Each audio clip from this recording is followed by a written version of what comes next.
Okay, good evening, and thank you for, the Board of Selectmen has just returned from an executive session. We'll begin our regular meeting with the Pledge of Allegiance. If you could all please join me. I pledge allegiance to the flag of the United States of America and to the republic for which it stands, one nation, under God, indivisible, with liberty and justice for all.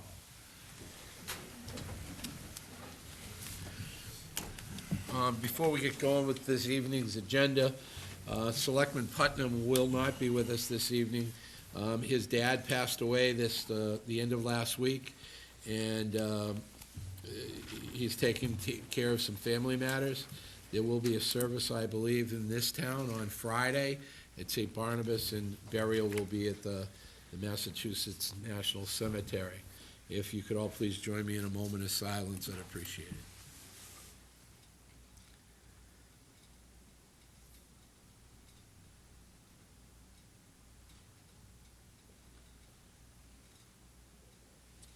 Okay, thank you.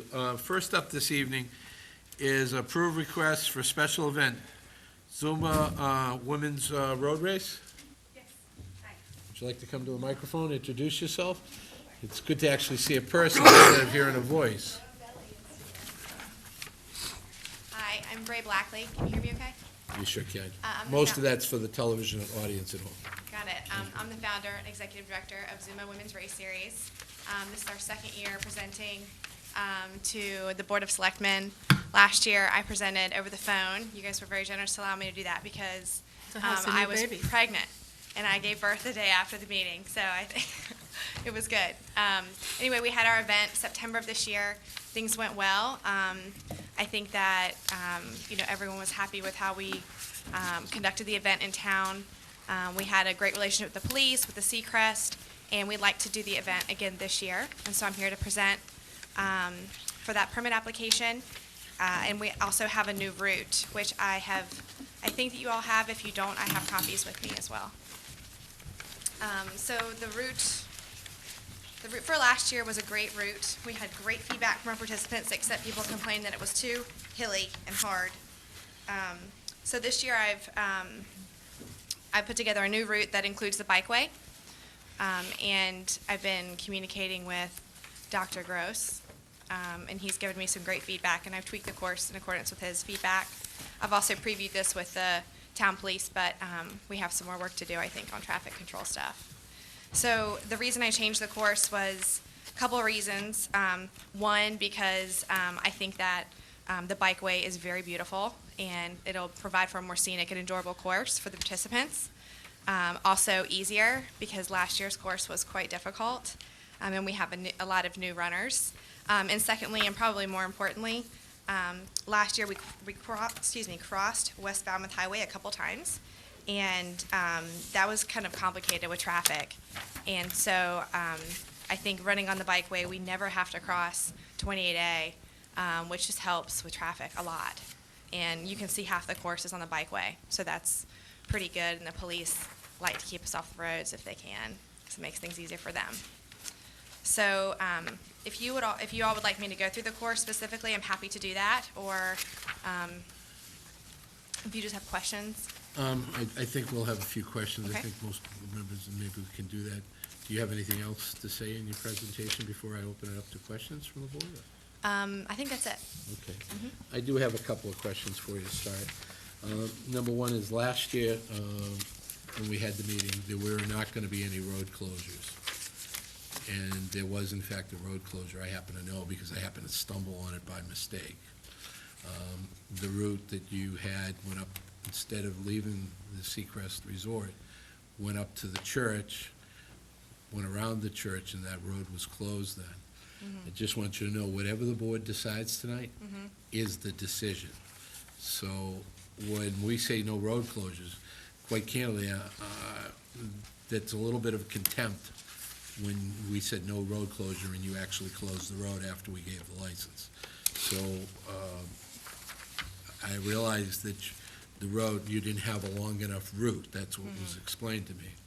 But this board also has taxpayers and residents we need to answer to. And when we have a road closure, we need to also vote a road closure, okay? So that first being said, couple of questions to you. You have this route that goes out of Chappaquiddick Island. Yes, Have that's a you good spoken question. to those people out there yet? Yes, so I did put that in here. I'm working on getting approval, and so use of that section, of course, is pending their approval. Yeah, I mean, I'd be surprised if you do. They're very wonderful people, but they're also very private out there. I'm just, I understand. I'll tell you that I was going to present an alternative route, but everything I've heard back from the few people I've talked to has been positive, which surprised me too a little bit. But I think that a lot of them are maybe not here this time of year. So anyway, the few things I've heard have been positive so far, but it is pending their approval. okay. I mean, as the chairman of the Board of Selectmen, I can't ride out there. I mean, I'm trying to go out there. I know, but I guess we would need to approve your final route. Sure. Whatever that might be. This is a lot longer as well this year on the bike path. We didn't use the bike path at all last year. Right, and I know that they said that, but this is September the 28th, which is really not a big beach part of the year, but it's a very big bike path part of the year. What are your intentions on the bike path? To utilize the whole bike path? Or a No, portion? so we would cap this event, and I'm sure you would give me a cap, as you did last year. And you can see we're only going in one direction at all times. And so shouldn't be a problem at all for bicyclists as well as runners and walkers to all coexist on the bike path. And you expect everyone would be off the bike path by no later than 11 or 10:30 even? Yes, everyone has to be off the course in total by 11, because we have a 3.5-hour time limit. So we get off the bike path around mile 11, so that would be more like 11 a.m. Or sorry, 10:30 a.m.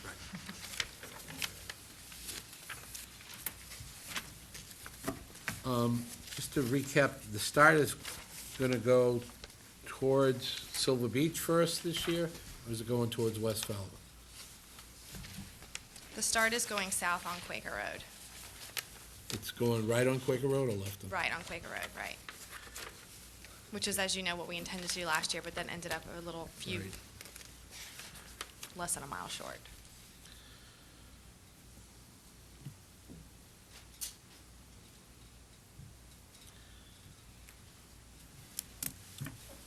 I'll be candid, I have some concerns about the road, of the bike path at that time of year, on September the 28th. It's a shoulder season. In the shoulder season, if the weather is still typically very nice, we still typically have a lot of our seasonal restaurants, seasonal residents.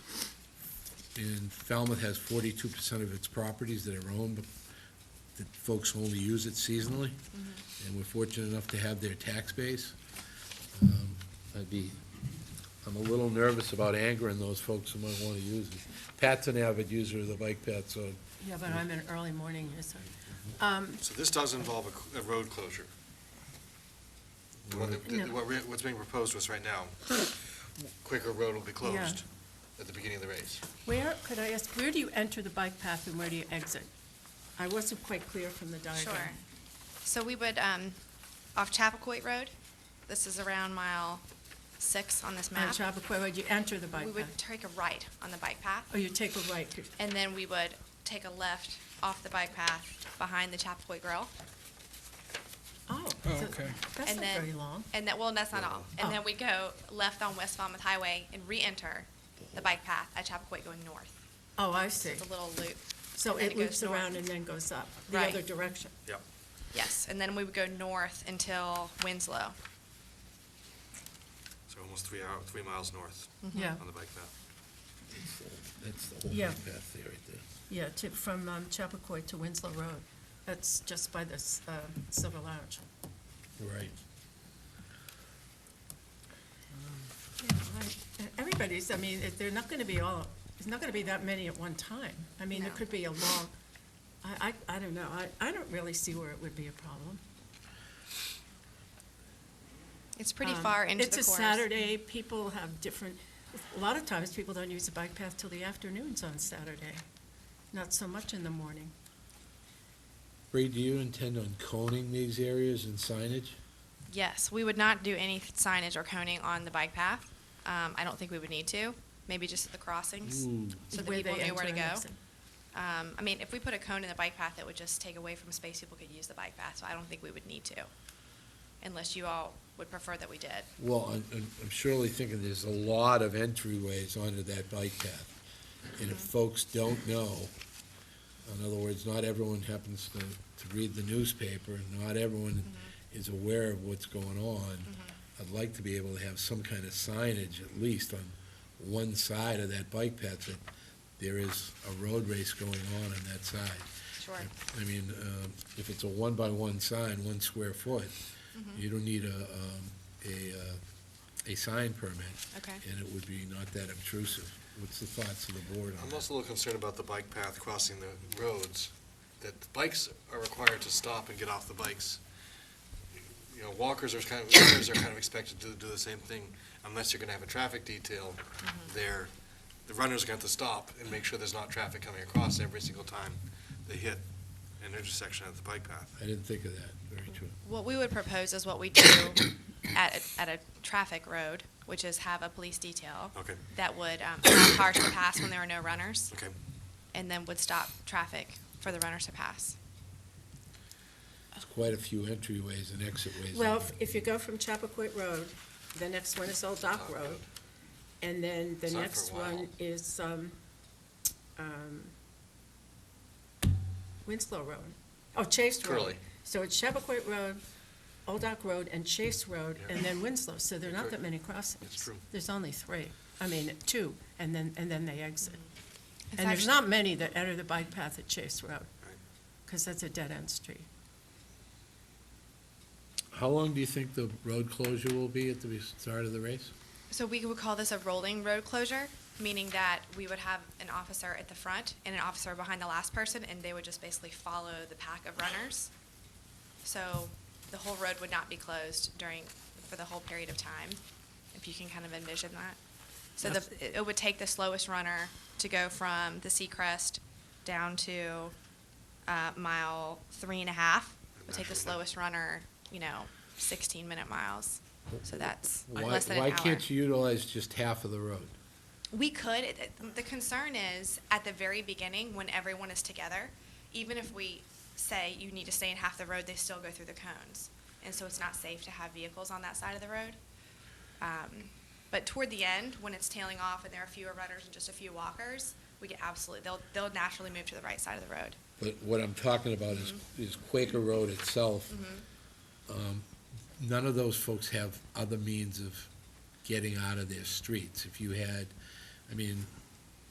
one lane of traffic, they could all take a right or take a left, whichever way you said, but otherwise, they would just sit there and wait whatever that 20 minutes are. And that Fox Lane loop is just making it longer that Quaker Road has to be closed.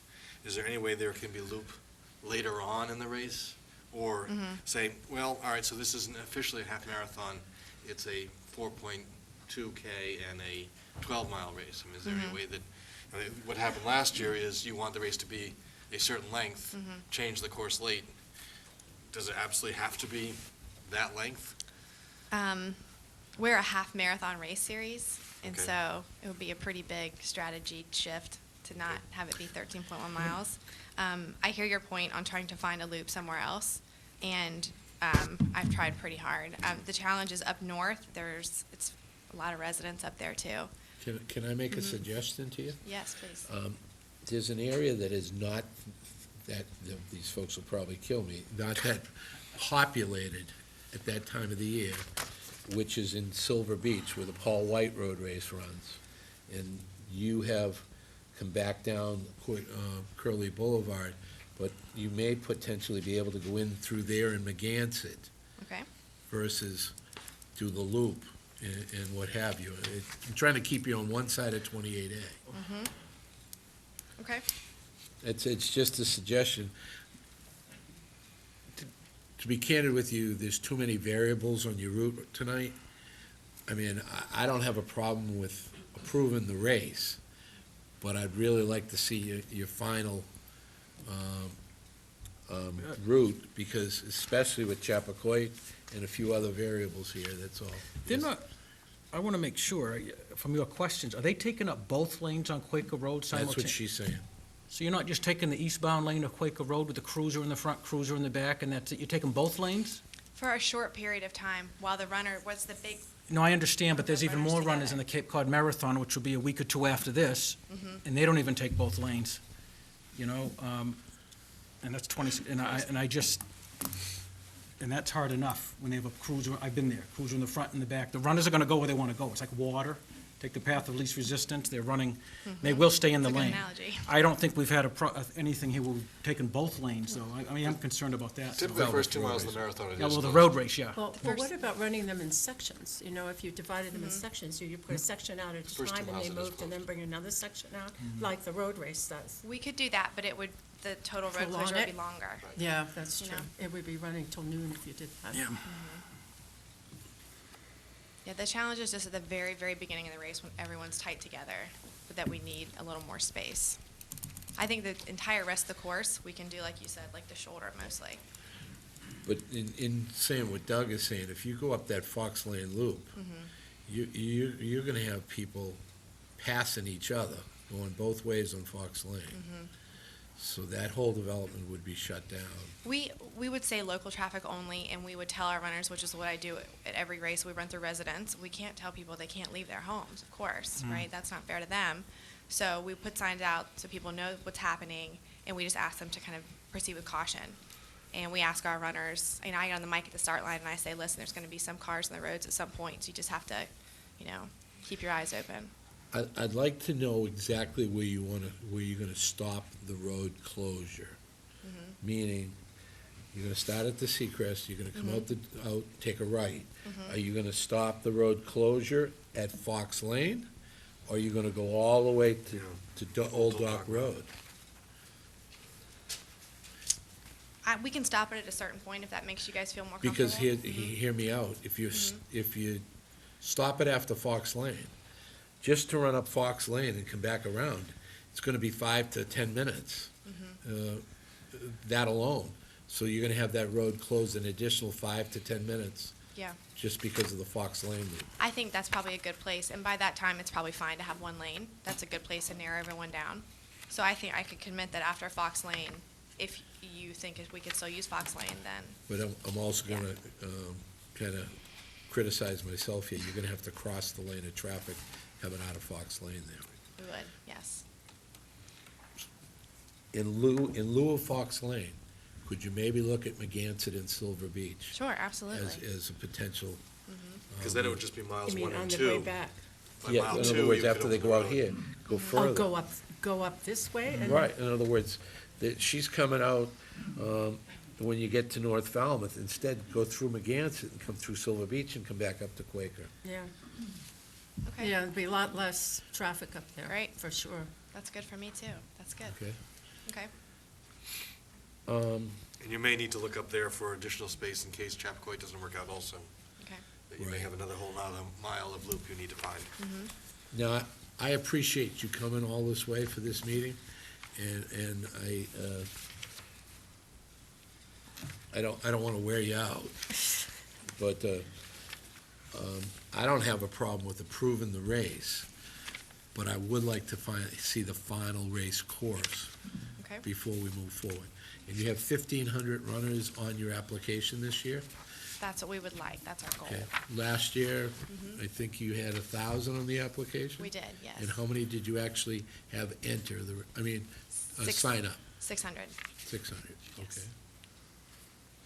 Parking? Last year, we were able to get everyone, most people stay at the Seacrest, so if you're staying there, you can park there. Okay. And then we parked a few folks at the, I'm gonna say it wrong, the non-resident beach Sure. parking Right. and the dirt lot. And that was enough when we only had 600 runners. If How- we have more, we'll have to shuttle them in. How's it balanced between the 8 mile, between the 5K and the half marathon? Is it about It's half and about half? 50-50.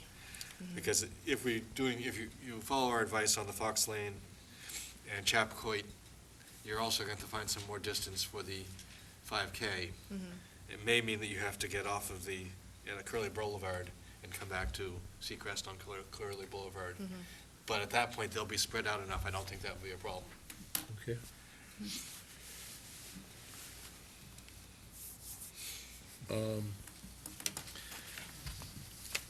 David?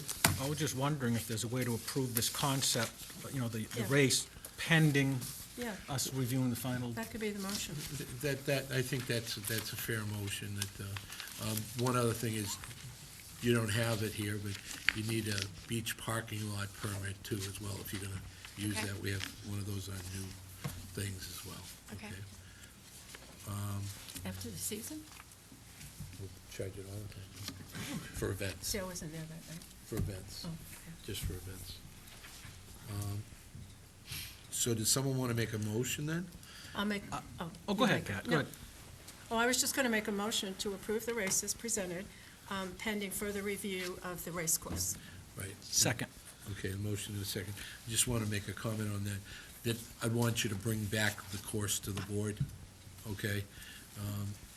Meaning so that we at least know where it's finally going. So that means you're going to have to finish talking to the folks at Chappaquiddick Sure. and what have you.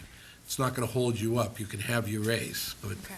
we might haggle over where it's going to go. That's Does fine. that sound fair? That's fair. Thank you. Okay. So motion and a second. Any further comment here? Any public comment on this? Betsy? Bree, she's going to use that microphone, and you can stand by just in case. I just want to suggest, I run that area all the time, and there are a lot of people in town who run it. And perhaps you ought to talk to someone who knows the areas. You can say the roads that aren't used that much, the roads that don't go across areas. So I'd be happy to talk with you and give you some ideas. And I know all the lengths of the road. Betsy Bree- runs every day. Bree, that's a good question. Yeah. You had a local organizer last year. Have you engaged someone, or you're going to do it all yourself this year? In terms of the actual labor of race day, Right. we hire Mike Thompson, who does a lot of events in the area. He's worked with DSME or DMSE, and he brings a crew of people out. So he does not live here in Falmouth. Okay. I do have a few people who help me locally, Okay. give me advice and whatnot. Okay. So motion and a second. Any further public comment? All those in favor? Aye. Opposed?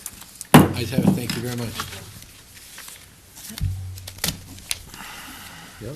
Yeah, she should talk to Betsy. Betsy runs every day. Next up is to discuss and vote the shellfish license regulations change continued from January the 7th. Chuck?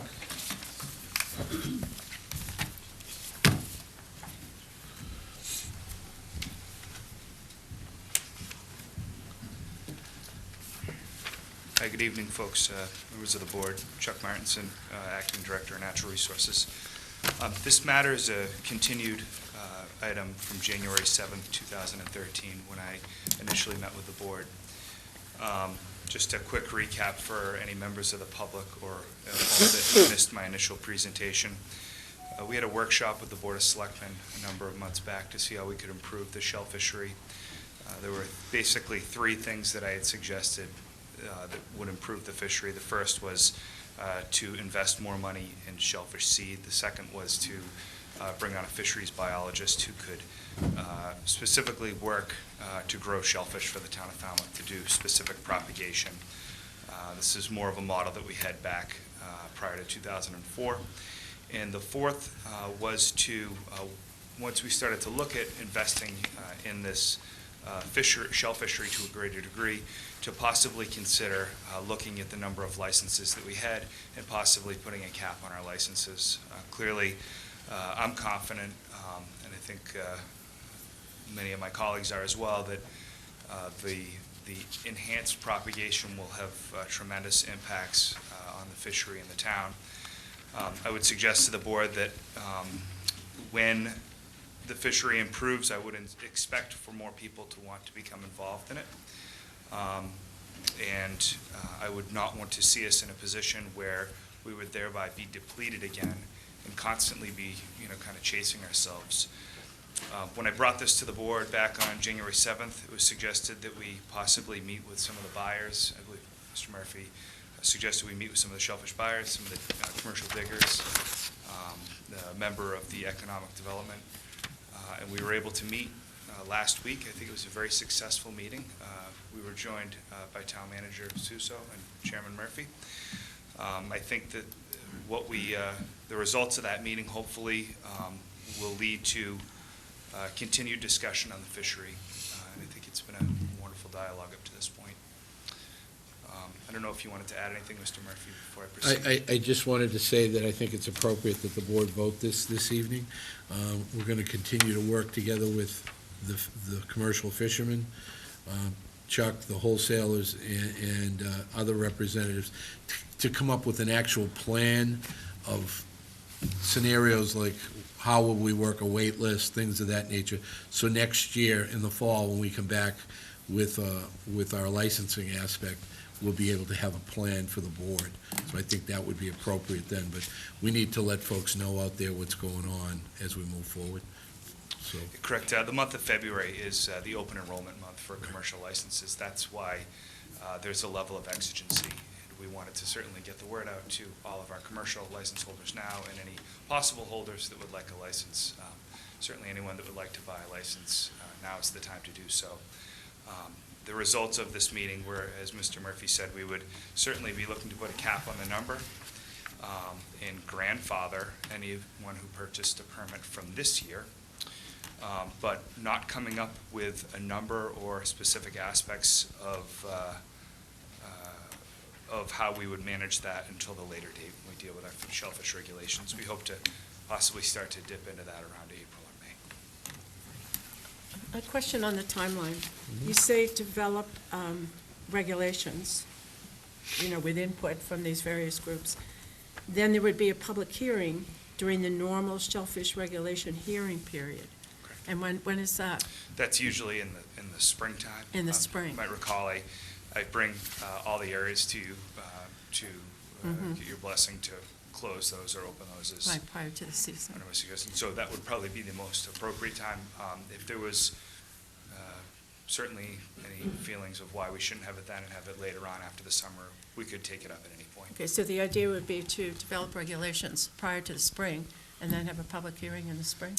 Yeah, it would probably, I think, for the purposes of saving time, would make sense to do that with that. But if any member of the board, wanted to hold that at another time, that's certainly allowed under Chapter 130. Okay. it's fair to say that Chuck has tasked his technician there are some communities that limit the commercial fishermen, the number of licenses. So we're going to look at all of those and bring them back and try to work on it. One of the things that came up is if someone gets a license, it's grandfathered, we want to make sure they actually use the license. They don't just keep it in their pocket. So there are a few things that the group wants to work out. Mr. Chair, either you or through Chuck, my understanding from what I've heard, that our local commercial fishermen are in support of this. Yes, Would that they've been at the table. They'd actually like to keep just them and no one else. That is right. Okay. That's correct. Is that a fisherman out there? So, I don't know. Does anyone want to make a motion to accept this, and then we'll open it to public comment? I will make a motion, Mr. Chairman, to accept this document, the Town of Falmouth Shellfish Regulation, Notice of Status Change, Commercial Limited Access Shellfishery. Motion, do I have a second? Second. Motion and a second. Any further discussion from the board? Any public comment? Okay, not hearing any, I'll call for the vote. All those in favor? Aye. Opposed? Ayes have it. Thanks, Chuck. Thank you very much. Next up, will the approved request for special events.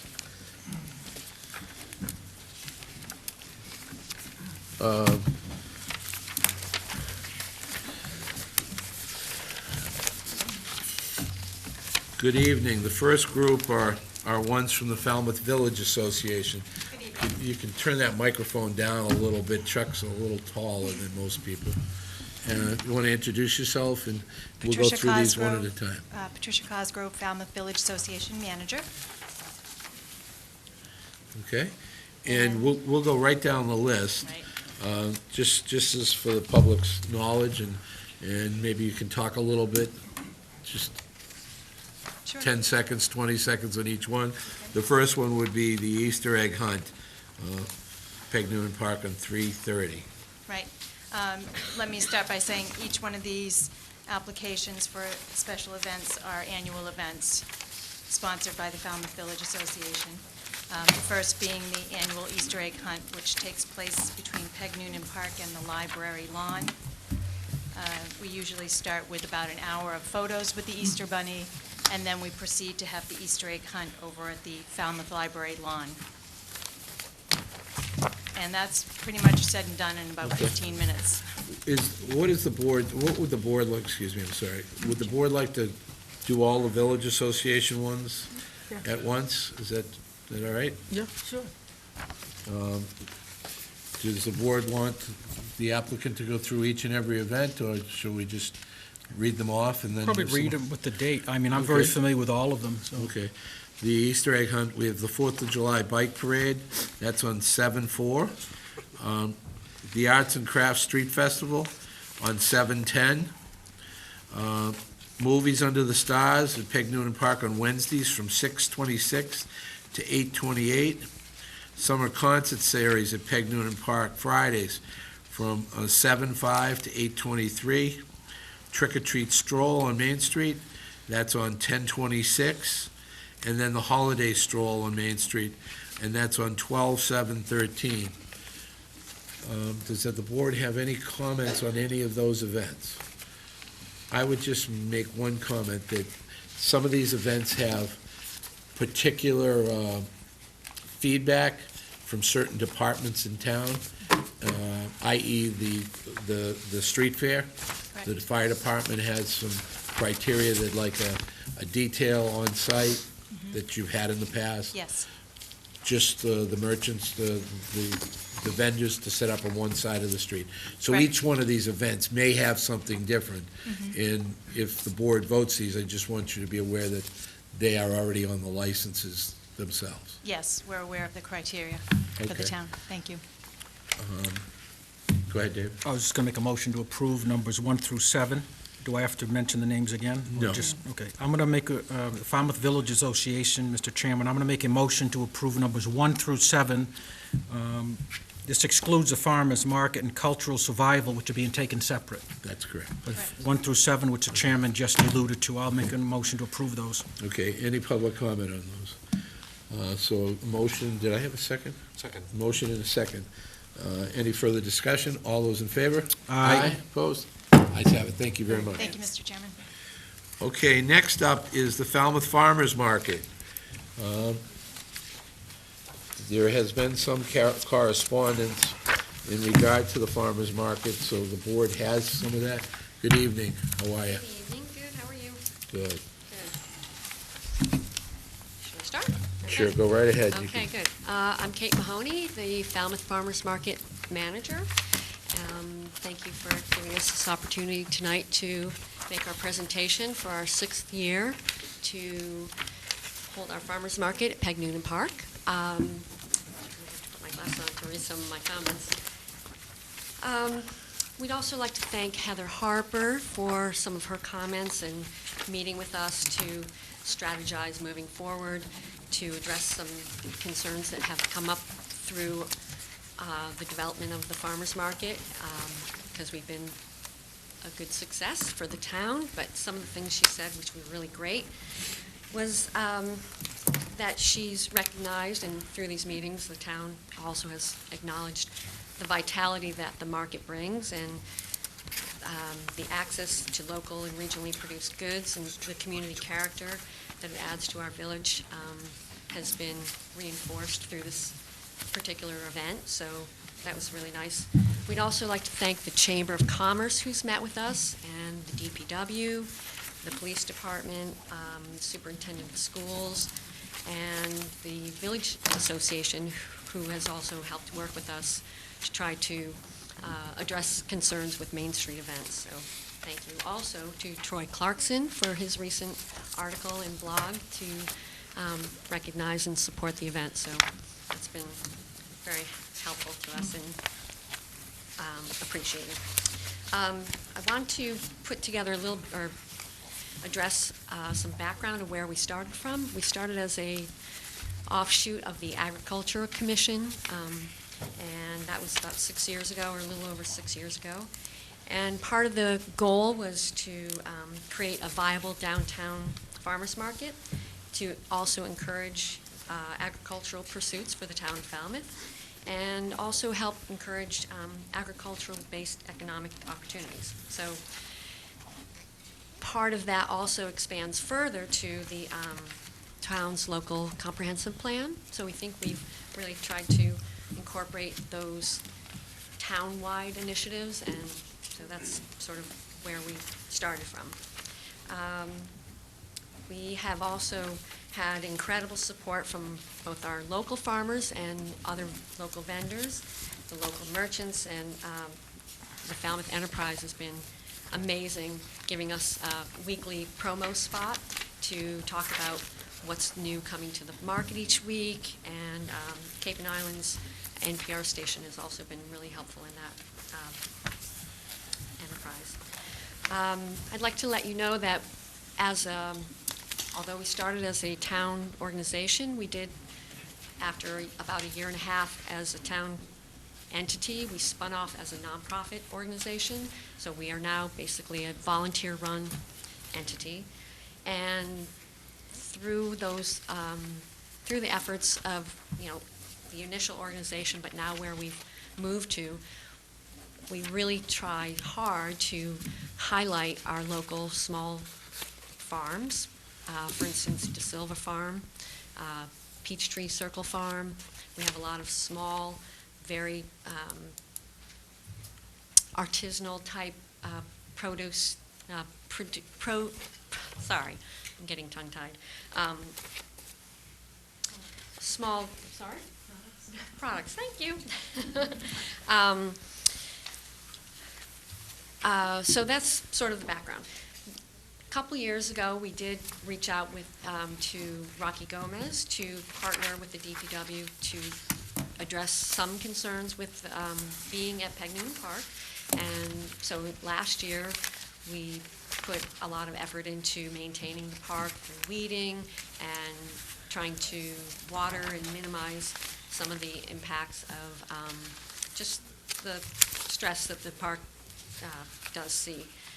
I'd like to also point out that through our meetings with Heather Harper and others, she has given us some feedback on how to branch out further to the police department, and we also met with, or not met with, but I spoke with Mr. Lyons in trying to come up with some other strategies for dealing with traffic and parking issues that have come up. And so one of the ideas that we've proposed is to have additional signage, so when the school's out of session, we can direct the public and our vendors to Mullen Hall and Lawrence School.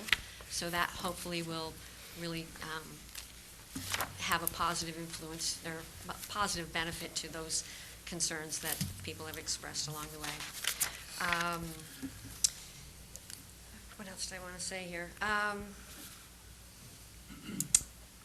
In some of the other issues that have come up along Main Street, we have, through our Buy Fresh, Buy Local partnership, have tried to do cross-promotion with Main Street businesses and directing that towards having, for instance, some of the restaurants come and buy some of the produce and then promote that on their menus, a night by night. They have specials, print out of their, specials.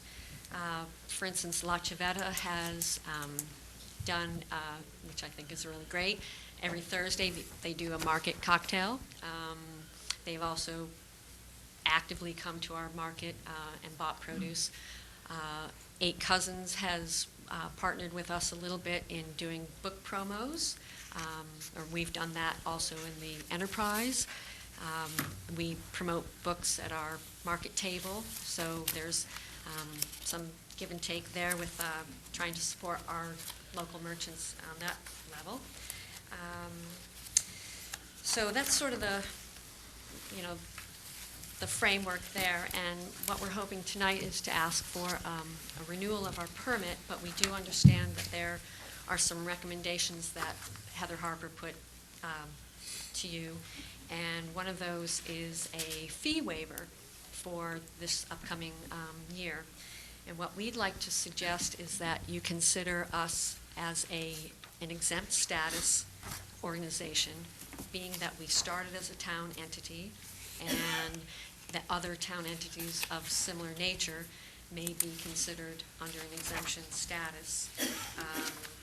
So if that draft policy is going to be discussed tonight, we're hoping, and we respectfully request that you maybe extend that exemption to us, given that background that we have and the very vibrant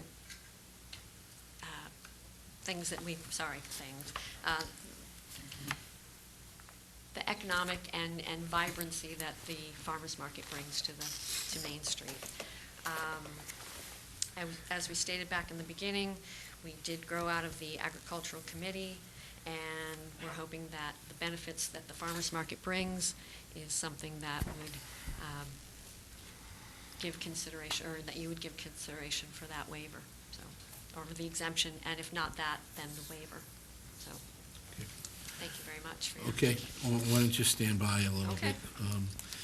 bit? I'd be less than candid to say that we don't have some letters that, from folks that, who are against the farmers market being there, quite candidly, I think the farmers market adds to the quality of life in the folks in this community. But there's also ways that in this community we can all coexist. And coexistence requires some work on both groups' parts. So maybe we need to address some of those areas there right now. And this is going to be a general board discussion. But one of the groups that the letter is from the Falmouth Village Association, that they would, and I just summarize, respectfully request the consideration location change for the farmers market to Marina Park from Falmouth, allowing a significant amount of parking, easy traffic flow, open space for vendors and customers. Their other one is respectfully request for the consideration of change of the market day of the week to Sunday. This would perhaps provide more parking, as some services, medical businesses are closed on Sundays. We respectfully request for consideration of an earlier start time and finish time of the event. Those are just some of the things that I needed to read in the record. There are some folks that are supportive of the farmers market, but I wanted to read the one group, meaning the association. There are some concerns from the Department of Public Works, and I think we spoke of those concerns last year, of the use of that park and how many people are on that park, and how it degrades the lawn. And the superintendent of, Ray Jack in the Department of Public Works had suggested that turf mats be used to protect the lawn there, because the compaction of the lawn there is to a point of diminishing returns. He did send to the board a little memo that he realizes that turf mats are very expensive, and that Mr. Gomes does have some interlocking rigid plastic panels that could be used. This is in front of and behind these vendors, so that's an area. And he also suggested that outdoor floor matting or runners be used in the heavy traffic areas.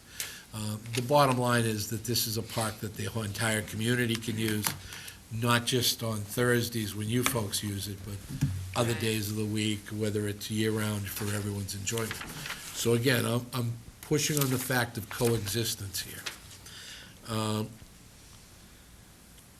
I do want to address that there are a few local farmers there. Again, and I will acknowledge it adds to the quality of life. But the vast majority of those folks there are not from Falmouth. So I think that in my conversations with folks from Falmouth, I'm talking about the folks that are selling their wares, that some of the farms have told me it's too long a day for them to be there, that takes away from their other opportunities. And the folks that I've talked to in Falmouth who are farmers. And the parking issue is another issue. I go there to shop myself, but it's quite evident that the vendors' trucks are surely not anywhere else but right behind where the market is. I mean, you know, as a shop owner, you shouldn't let your help park right in front of the shop. I mean, those are customer locations. In this case, I would hope that you would require, not ask, require the vendors to park in the off-site locations at the schools. And if they don't comply, that you pull their permit for a week. Because in fact, if there's a carrot and a stick there, there's a way for you to be able to enforce that. You folks are running the market, again, striving for coexistence. So maybe long-term, the town needs to think of something, maybe in between the two streets or something that we're not going to, ruin the grass, the few grassy areas we have downtown. But I'd like to be able to find a way that we can coexist. And the hours of operation. My question is, most farmers markets that you look at on the website, I've gotten a couple emails, are in the morning, like 11 to 1 versus, going into the evening. I mean, this market goes till 6 p.m. It's a long day, and quite candidly, all of those folks who have shops on Main Street pay taxes, they employ our folks. I know that they provide services year-round here, but the other part of the deal is coexistence. The summer months, all of them make as much as they can to keep their doors open all winter long in this community. It's important to have the economic stability year-round for those shops, because if we don't allow them to be able to make a living in the summer, and as minute as you may think it, if they miss one turn in their restaurants at night in the summer when they can actually have a turn, I think it's very noticeable if folks leave this meeting tonight and you drive down the street, you'll see a bunch of our restaurants closed tonight. The reason is that there are more people in this room than there are in all of those places this evening. Because what's in the wintertime, this time of year, there's not as many folks out there. So again, I'm looking for coexistence. So do you think you can address any of those coexistence I issues? think so. Okay. I think, yeah. Trying to be prepared for this meeting and knowing that there were a lot of issues that were going to come up, to me, was a little nerve-wracking, actually. So I'm sure. I'm sorry. I'm better at trying to address your concerns than trying to make my own statement out of the box. So I do feel that that has been our great strength, is that we have tried to coexist by reaching out prior to this meeting, prior to this year. Specifically with issues that came up when you asked me last year about stress on the park and the grass. Parking obviously is an issue. Parking is a big issue for the town. And we feel like we have, the only thing that we had any sort of, not authority, but any way to deal with was to try to get our vendors to move. So the requirement that I have to enforce every week has been getting the vendors to move to Mullen Hall. But we can't do that till school's out. And once school's back in, then that parking lot is no longer available. So that is one area that we constantly enforced, and that wasn't enforced. Okay. Part of the issue with other parking has been, which we'd like to try to do this year is, and I spoke to Mr. Lyons about, is creating new signage. You may know that we do have 4 signs that say Farmers Market, Falmouth Farmers Market in a big red arrow, and we deploy those around, there's 4 of them that we deploy around town. Well, now, this year, we want to invest in new signage that would say overflow parking, but we can only put those out when school's not in session. So those are things that we can do. We met with Mr. Dupuy at some of these joint meetings with Heather Harper, the Chamber, and others, and at that time, we were told by Mr. Dupuy, yes, you can, I give you, permission to now put it on our website. A number of our vendors and board members and others that like us will put that on their Facebook, so we can now say overflow parking. We, in our promo, our weekly promo, Patricia Gadsby, our president of our board, has written regularly, please try to take the trolley, please use our bike path. So we have really tried to, reinforce that all the time. But parking is a bigger problem than us. So hopefully, in our meetings with Heather and others, we can collaboratively work towards some solution. But that's sort of a planning issue as much as us. So we do recognize it, but we can't tackle it all on our own. So we're working towards that. That is why I reached out to Mr. Lyons. I did speak to the police department this week also in the same vein. Like, how can we address complaints that have come in about us? The best that we can do is try to, keep our vendors in their unload time and their reload time at 6 o'clock, enforce that that's been another issue. Our market starts at noon. We don't want the vendors to show up too early because that, we get negative feedback from that. So there's a, narrow window. Most weeks, at least 2 or 3 other board members show up in addition to me being there as the market manager to help the vendors unload and try to move things along. This year we do want to try to enforce maybe like a red flag kind of thing, like in football or whatever. We're going to do draw lots. So each week different vendors will be given priority and coming in first, help move. I actually move the vendors' vehicles all the time. That's pretty common. So there's that piece of it. As far as our hours, the Ag Commission is actually the group that stated we wanted a noon to 6 hour time frame to hopefully allow people that work on Main Street and others in town to have access to the food on their lunch, or to have access to the market on their lunch hour, and then after work. So we're trying to appeal to the community as much as to tourists. If you have that early morning time frame, you're going to get the people that are coming, to work. They're coming in at 8 o'clock. They don't have time to come to the market, if we're starting at 10 or 11 o'clock.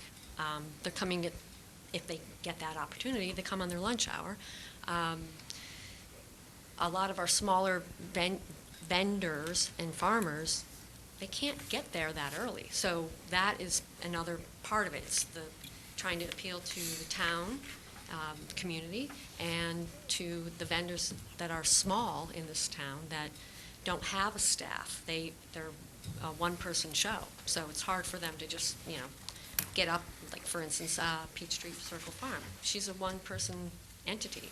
So for her to get all the produce picked and to the market at 8 o'clock is pretty tough. So those are some of the reasons, some of the rationale for our time frame. And as far as the mats, that was new to us. When we got Heather's memo, we had no information about the mats. That's it's a tough one. The mats create their own problem as far as liability and insurance, tripping hazard and things like that. So it's not that we are open to exploring that, but it has its drawbacks as much as it has its benefits to protecting the grass. So, but we are definitely open to talking to, in continuing discussions with DPW and the police to try to minimize these concerns. I'm trying to think what else you might have asked. Can I, specifically on the hours question, what about if we went 11 to 5 instead of 12 to 6? Just because I'm very sensitive to 6 o'clock being a time where the restaurants are hoping to get people coming in the door at that time. The only, and. Now, I understand you have some people leaving work.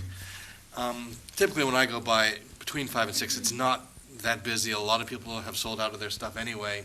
So Yeah. I don't think it seems like a huge number of customers you're going to be losing by moving out earlier an hour. Right. But you might actually pick up a little more customers in that morning slot. A few people, if they have an early lunch, you may be hitting Right. more then. And that wouldn't be that early. That would make it hard for the people coming from 3 or 4 hours away. And we do kind of get a bump in that 5 to 6 because of, I know town hall gets out at 4:30, so we kind of in that 4:30 to 5:30, we do get a bump. It is true that it does tend to slack off in the last half hour more frequently than not. The only other drawback of the quitting at 5 is that if other, town employees and other people employed in town, not town employees, are getting off at 5, then we're creating another stress at that time frame. If people are getting off at 5, and then we're having all our vendors trying to move up and get, to those parking spots along Library Lane and in front of Main Street, in front of the park, are we going to exacerbate the issue at that time, as opposed to making our vendors stay till 6, stay in their space, then come in and do the sort of round robin mob up thing? I don't, that's just another. But I wonder if thing we're basing a little on a bit of a history that people always work 9 to 5. And I think we're actually finding, if we did a survey, we would find out there actually aren't that many people who have those hours. And we're basing that decision on that assumption, which just may not be true. And- Well, I suppose the 5 to 6 hour could be, we know that's when people go to dinner. People who start dinner. And I agree with you, and I'll respectfully disagree with you about the earlier morning hours from 8 to 10. Most of the stores in Main Street don't open until 10 o'clock. I know that a lot of folks do their shopping in the morning, specifically in the summer months. So, again, I got something that shows where all the farmers markets are on the Cape, and I think we're the only one that does it in the afternoon. Everyone else is morning till 1 or 2 o'clock, the ones that I saw. Again, we're looking for coexistence here. I threw out a bunch of things to you, and you didn't come back with any consensus on any one of them. So, the mats, the hours, I'm just saying where folks have some concerns. So, we've got to try to work together to try to be able to make this successful for you, for the folks who live here, as well as for those merchants that are on Main Street as well. So, open up, any other questions? Anybody else? The only thing I would say, Mr. Chairman, and I am very much in favor of what you do.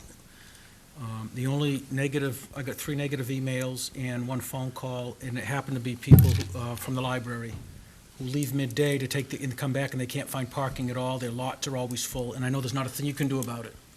But I would be remiss if I didn't tell them I was going to mention that. But I am fully in favor of this concept. I'm just wondering if the day's going to come, you grow so big that you will have to seek another venue, yeah. Can I comment to that? We have no real desire to grow bigger. We, obviously, being at Peg Noonan Park is a wonderful location. It draws people. We actually think the benefit that we have, although there are strains that being there obviously put on the town too and the infrastructure, but the benefit is it does bring people into downtown. We do a head count every half hour, every week. We do see a rise, obviously, from noon. Frequently, there are people standing in line waiting to get their produce and other products. As the summer months, we start Memorial Day weekend. By 4th of July, we really see an uptick in the number of people that attend. Then after Labor Day, it slacks off not quite a bit, but by probably half. So peak season, we're looking at like 500 people over the course of a day. Just one other question, and I don't know if this is something that Jay may have to answer. we already approved a holiday stroll for December 7th. Will that interfere at all with one of your holiday? I don't know what the stroll. No, we do have truncated hours for those two holiday markets. It's Okay. like 11 to 2, or I think it's like 11 to 2 or 11 to 3. So we did actually meet with the Village Great. Association Yeah, to deal with okay. that. Can I ask one other double question? booking. And we're not going to take up the fee waiver here because we've got to vote the fee policy at another time. Do you, I mean, you are no longer the Agricultural Commission, so we have to understand it, but the question is, do you charge these vendors a fee? Yes. And if so, what is the fee? Well, it depends on their participation. So if they participate as a full-season vendor, there's a two-tier structure. If you pay in advance, you get one rate. If you don't pay in advance, it's another rate. If you pay week by week, it's another.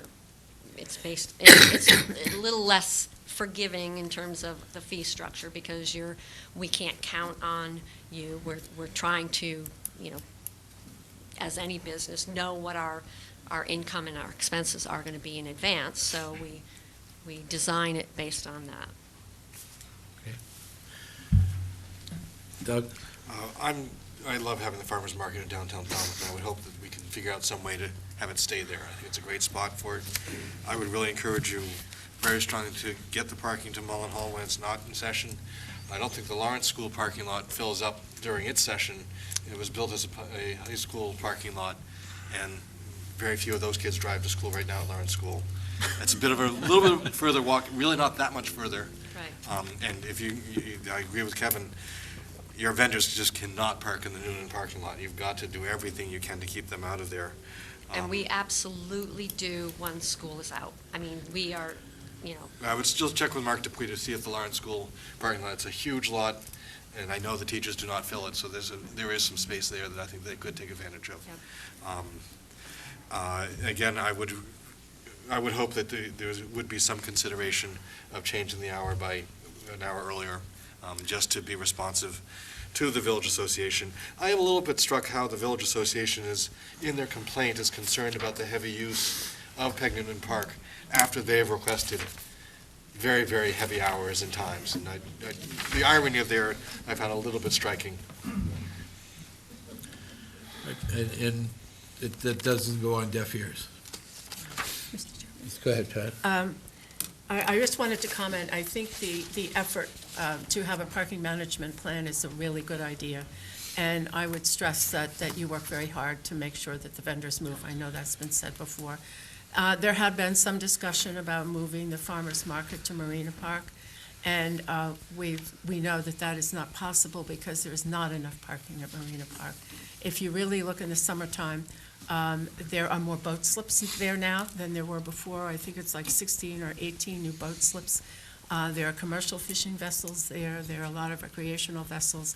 And in the summertime, there is practically no parking. So I don't think that's an option that we can even consider. I do think, though, that there is general recognition of the fact that the 5 to 6 hour causes problems on Main Street, particularly for or even 4 to 6. I would prefer to see something like 10 to 4, but I know that you don't. I think you need to maybe transition into something like that. Other board members have suggested 11 to 5. I know I saw a survey of all the farmers markets on the Cape, and I've been to a lot of them as I travel around the Cape. And they all open, almost all of them open at 8. Some of them are done by 11 or 12, and I think that's because they're all farmers that come there with their produce. Here, you have some farmers, but you also have other vendors as well. And that may be, you offer more of a variety, I think, of items than farmer markets further down the Cape. So I would really strongly think that we should at least move the hours from 11 to 5 and see how it works out, if you can do that. Other than that, I agree that it's fantastic and it's wonderful for the community and everybody loves it. So no one's interested in trying to do anything that would make it less effective or less popular to not only the people in town, but the tourists as well. I've also heard that there has been sensitivity of the farmers market organization to not selling things that are in direct competition with the businesses Right. on Main Street. And what I've heard is that there has been, that they have responded in that way and being sensitive to that issue.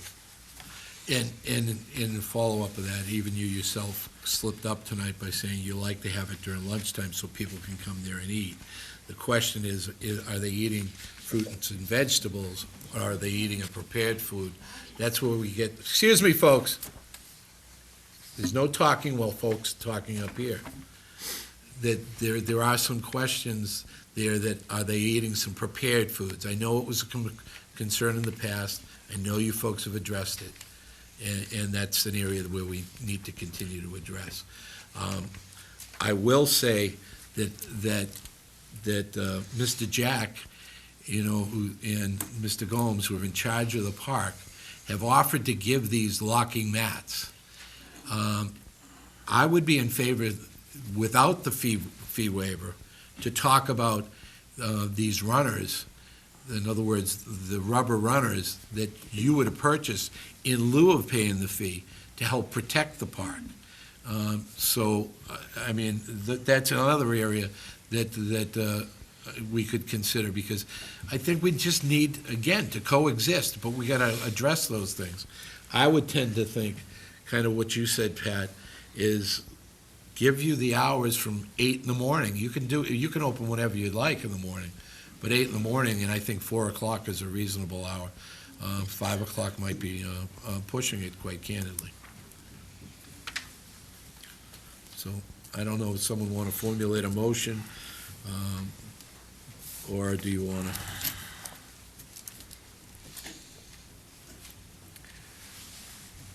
I think to have them open at 8 and go to 4 is a long time for them to be there. I think it'd be better. I'm giving them a window, that's what I'm saying. They can open for whatever they want in those times. That would be up to that group. That's what my suggestion was. I guess if you're going to say 8 to 4, I would still say, but only really be open as a market for a certain number of hours, not they're going to be open for 8 hours. I think that's Right. more disruption that I would encourage.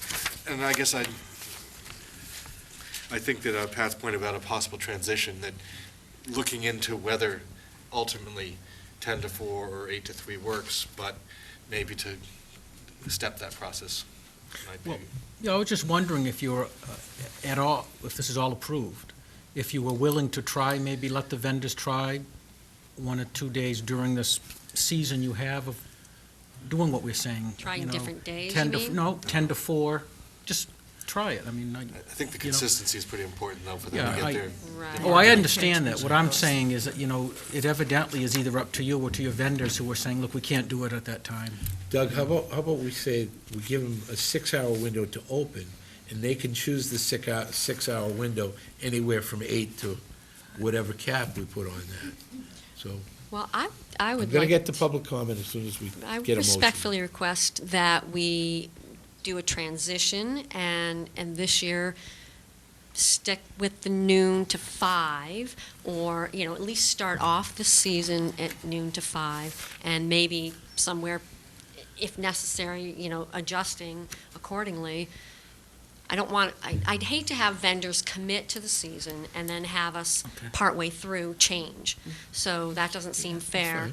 My If- suggestion would be to, for your sake, make it 11 to 5, because and then if you only want to be open 12 to 5, that's fine, but I would suggest Okay. your request be that we actually approve that the market be there from 11 to 5, and then you can say, well, we're only going to use the 12 o'clock, but, because Gotcha. they may find out, actually, they can get there and we can go ahead and open. Right, okay. That seems like a fair.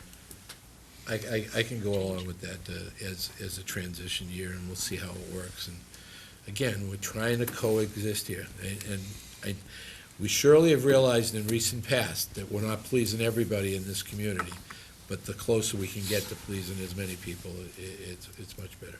So I would make that motion to approve the special event permit as listed on the application with the time change from 11 to 5, and the fee discussion will happen later after we've had our special event policy. Can I ask a couple of questions? Heather had suggested that we asked, in the motion, that we ask the vendors to park at an alternate site if possible. And, That would be conditioned that we're doing everything we can to get the vendor parking At the out school. of the Pavilion Park, using Mullen Hall and Lawrence as much as possible. Can I just add one thing? There is one vendor who it's pretty much impossible to have them park elsewhere, which is the gentleman who makes the apple cider donuts. He makes them there in a small box trailer that he, pulls on a hitch to the back of his vehicle. So that's sort of not doable to have him be elsewhere, or have his vehicle be elsewhere. To have him set up in the park is, I think, less desirable from safety standpoint than having him in a self-contained box on the parking lot. So he is the one exception that has a space. One of our vendors shows up around 9:30, 10 typically. Once he's unloaded and the other gentleman shows up with his, donut trailer, then they do vehicles and the other one moves off-site. So he's the only one. All I would say is that it's going to make it much harder for you to regulate and enforce. We don't allow our vendors to park here, except for him. No, they all know. Okay? okay, so you have a motion. Oh, I wanted to just Yep. bring up one other Sure, thing before- before the motion, and that is back to the turf mats. Yep. The DPW said that they are prohibitively expensive, and it wouldn't only be the farmers market that would use them, it would be other events as well that would have to use the turf mats, and that the town would provide these, The And so- interlocking ones, right? the interlocking ones, yeah, because they're very, very concerned about that turf at Peg Noonan, and the compression, as the chairman mentioned. And with the turf mats, it doesn't allow that compression to occur. So we're in a better position to be able to nourish that grass at the end of the season, so that when it does grow, it will grow back better So would because they of the be- turf mats. So the town would take care of those, and it would be something that we would require. But I don't really think it's connected to the waiver, because they're planning to use it for every event, whether people have a waived fee or not. But I would include that as my motion, that the farmers market group What? really work with the Runners. DPW to use the ones that Ray Jack, and figure out a way of making that work. And I understand the liability issue. But if it's town property and they're town mats, certainly the DPW is going to be concerned about that also. Right. But I really think that So would they stay down all No, season you'd have to long? put them down and take them up. Every That's- day, every time. when- They every would? time. No, the The folks DP would. The Wow. DPW is not gonna Is do not that. going to do it. Wow. They would provide them to loan those to them, to put down and take up. Well, actually, But they isn't in would, that memo, it discusses two different. That's Mr. right, Joe. you're One of right. them It- is they would still be required to have some runners, but the grates are gonna be where the people are standing behind the line or yeah, something. the In mats, front of and Heaviest- behind the tables, that's the correct. mats, the DPW would provide, but the runners, the vendor has to provide, the events planners have to provide. No, the DPW would give the panels that are interlocking, but Right. the turf mats would be prohibited, you're talking thousands of dollars it would cost them to purchase them, but he can only provide the interlocking rigid plastic panels, not the No, runners. he right? said that the turf mats are very expensive. Yeah. These rubber runners are not that expensive. That would be an alternate. How about, he formulates in his motion that she works with the Right. Parks Department and the DPW Yeah. to see if you can solve the compaction problem, That's especially if they're gonna give you stuff. And you wouldn't be the only one. It would be others that would have to, We have the cultural survival. group, survival. I'm just trying to envision, just, if you don't mind me questioning here.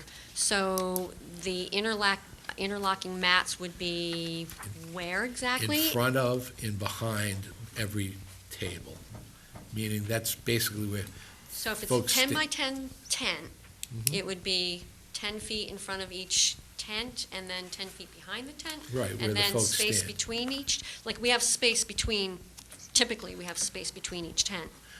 no, it's where the heavy traffic is what Okay. he's suggesting. And again, you can work with them with their suggestions. Yeah, I don't think it's every tent and every walk, I mean, it's the place Do you where have, the heaviest do you have traffic is. this? I have, Can I We just give her, got that. well, can I just give her mine, so don't, just take it, keep it, because that's some information you probably should have had, but it's okay. Make you understand it better. Thank you. You're welcome. Because, so if there are these mats that we would put down each week and then take up, can you, That's correct. where could we keep them in the building that's there? Because that's, I mean, I do a lot of it, so I'm strong and work hard, but I'm, They're very, in fact, they're in stacks behind the DPW shed. I think they're, I'm gonna say 30 by 30. They're like, yeah, they're this, about a quarter of inch Gonna thick, work but they're all that full out of with square the holes. DPW. They're very Yes, light. I think I know. Yeah, but I would suggest calling Rocky Okay. Gomes and ask how this procedure would be. That we do not know, but they're very light. So Doug, no one seconded your motion, so can we Oh. go through the entire motion I'm again? sorry, we started talking. That's Do all the right. motion again? Approve the special event permit for the Falmouth Farmers Market on the days that they requested, which is Thursday, May 23rd to October 10th, and those Thursdays, plus 2 holiday markets, one Tuesday, November 26th, and Saturday, December 7th. Event hours from 11 to 5, with the conditions both that they continue to work very hard on the parking issue of keeping vendors out of parking at Peg Noonan Park, and second, that they work with the DPW on a plan to do their best at trying to reduce the compaction of soil with the help of the DPW using the rigid mats as best, to the best of their ability. I'll second it. Did you get all that, Carol? Okay, I'll second it. okay, so we have a motion in a second. Any more comment from the board before I open it up to public comment? No. Public comment, Matt?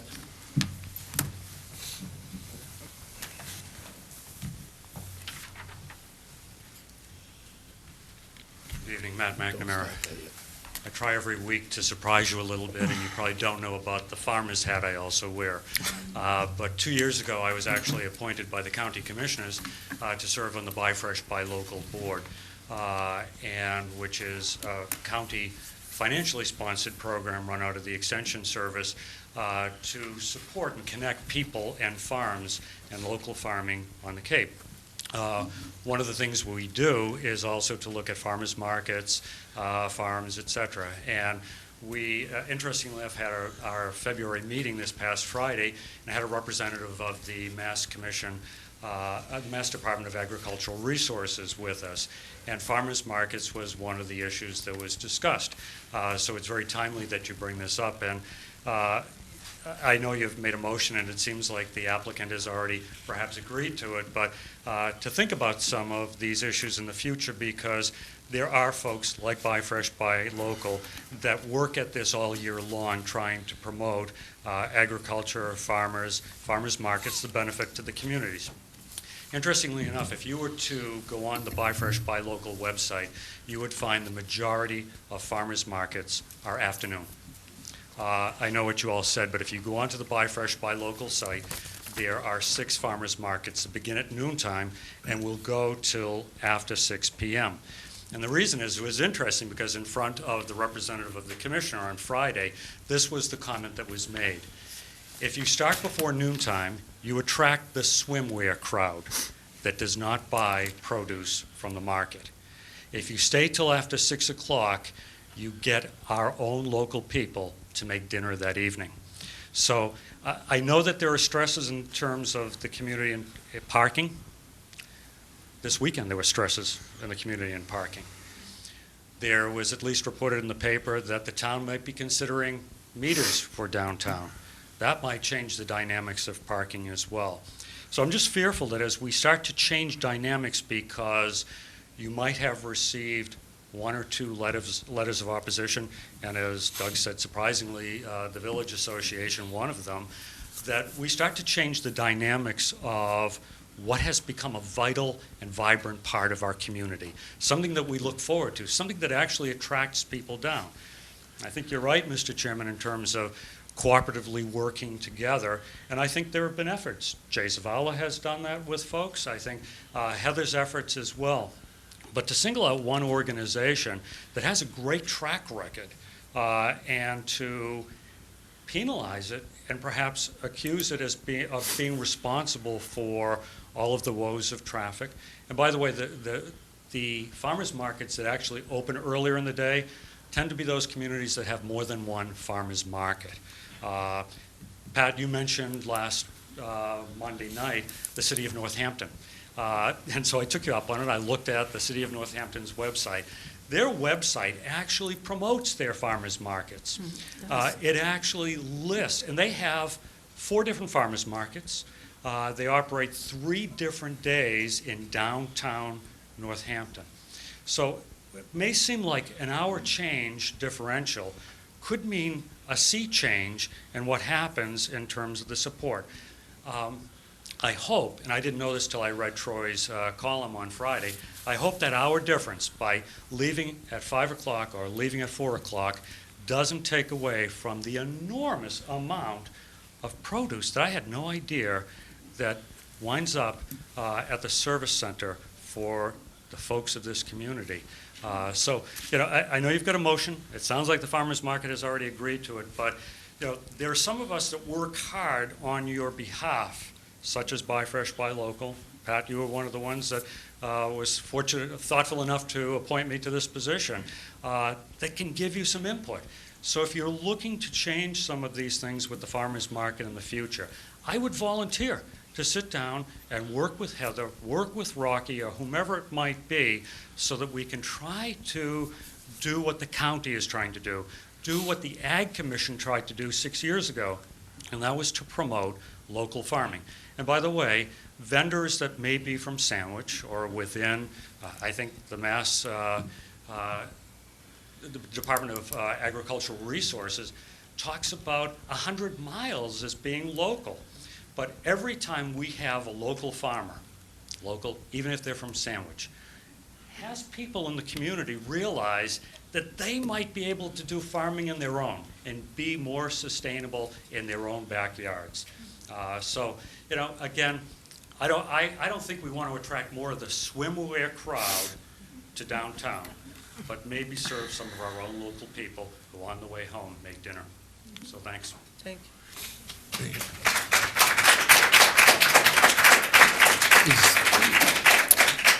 Is there any other public comment? Mr. Zavella?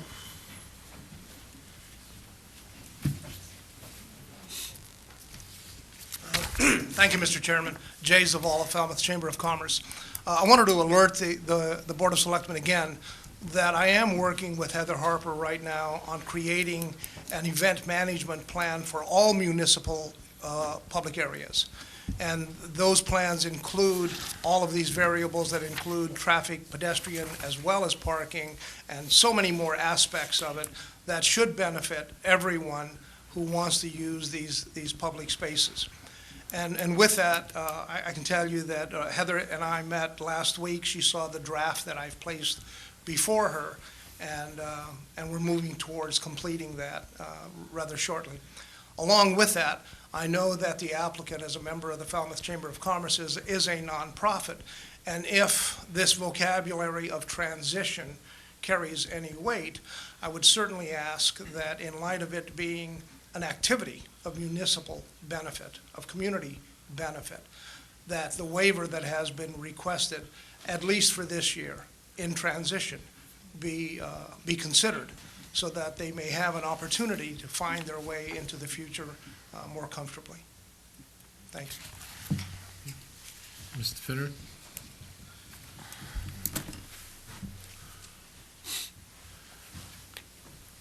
Mark Finner in Precinct 6. This Peg Noonan Park thing has been up several times, and the concern about the grass has been brought up almost every time. One of the first times, Selectman Braga mentioned that he remembered working in high school when they laid down the turf originally. All I can tell you is I have an experience. I have a rental property. I put in some new grass. The people have children. My tenants have children. The woman next door has about 417 children, and they all play on my piece of lawn. It tore it up constantly. I went and purchased some play grass, and the stuff is absolutely amazing. There's bicycles, every kind of sport played on that grass, and there isn't a spot that's bare.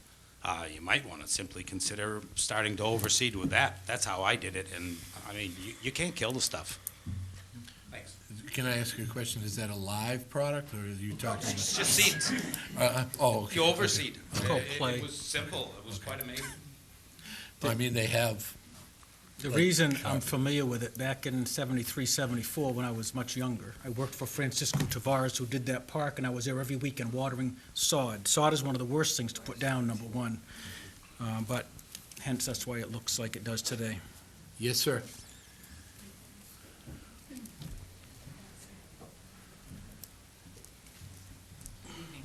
Derek Bowser, resident, and I'm a landscape architect. And there are a couple of ideas that this gentleman brought up. They've had a similar situation with compaction on Boston Common. And there are ways of engineering the soil underneath which prevents compaction. There's also a product which is similar to an egg crate made out of plastic, which you put underneath the sod. It keeps the soil from compacting, and you can actually drive a vehicle on there without problematic results. So if those mats have not been purchased already, it might be worthwhile to look into that as an investment for the town, because I know that Peg Newton Park is used probably more than any of the other green spaces in town. So it might be a worthwhile investment. Incidentally, these egg crate, these interlocking mats, they happen to have. So that, but thank you for the input. It's a great idea for the future. Okay, I mean, these are, actually, they go underneath the sod Right. rather than on top. So it's a engineered reinforcement of the substructure to provide the non-compaction that keeps the sod alive. Okay, So- thank you. Okay. Someone else had their hand? Yes, sir. Hilda Menge, just want to give you an idea of what happens in Europe with farmers markets. It's just the opposite of what the concern is here. They close it all for traffic, the whole Main Street. And it becomes one of these days where everybody can stroll and bike and be free to not worry about the traffic. So that the whole parking issue is gone. People park far away, they might take the bike, they might have a shuttle bus, but it has worked like that for years and years and years in every single city. Something to consider for the future. Also, it's exactly the opposite for the vendors, since many vendors have a cooling equipment in their truck so that they take out part of the vegetables, put them on display till they're sold, and bring out fresh ones. Even in New York City, the vendors have their trucks right next to their booth. And it's not the other way around where the vendors have to go far away. So it's exactly the opposite, where they try to have people be pedestrian and biking, and the vendors are the only ones that are allowed to come with their truck up to a certain amount of time, say 10 o'clock, then they have to stay and they cannot leave again. So there's no car traffic till the farmers market is over. And they do that in every city. So it's something to consider for the future. Since we are moving away from cars, I hope, we're becoming more aware of carbon footprints, and it makes a much better community when cars are not just driving through the town, but actually people are walking in the town. Something to consider. Thank you. That's a good idea. Yes, I can't see you in the back. Come right up.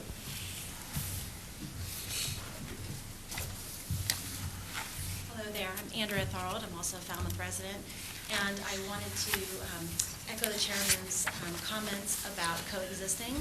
And over the summer months, I feel that I coexist with the tourists by giving them Main Street and the businesses and the restaurants there. The only thing that's brought me back in the last few years during the summer to Main Street is the farmer's market. And I gather up everything I need to do to go to the hardware store, to go to any shop to buy gifts for birthdays and things like that. If there wasn't that reason to bring me there, I wouldn't be coming. So I'm very glad that I can get all those things done and I have that impetus to come. Just wanted to add that feedback to the discussion. Great, thank you. Thank you. Someone else had their hand up? Come right up.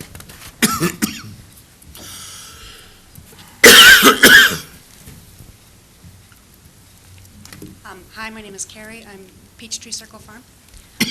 And I have been a farmer in this town for 8 years, and I've been a member of, or a vendor at the market for about 6 now, since the very beginning. And I have to say that this market is part of what has made me able to be a full-time farmer in this town. I do 3 markets, and I am proud to say that the majority of my produce does stay right here in Falmouth, and I do feed the residents. But the most important market that I do is the Falmouth one, and that's both, I think, because of the location of where it is and also because of the extremely hard work of the board. I see them every Thursday out there really kind of busting their butts to make sure that we have a space to do this. I see them helping to maintain the parks, and I really do see them bending over backwards to address the issues that that the town presents to them.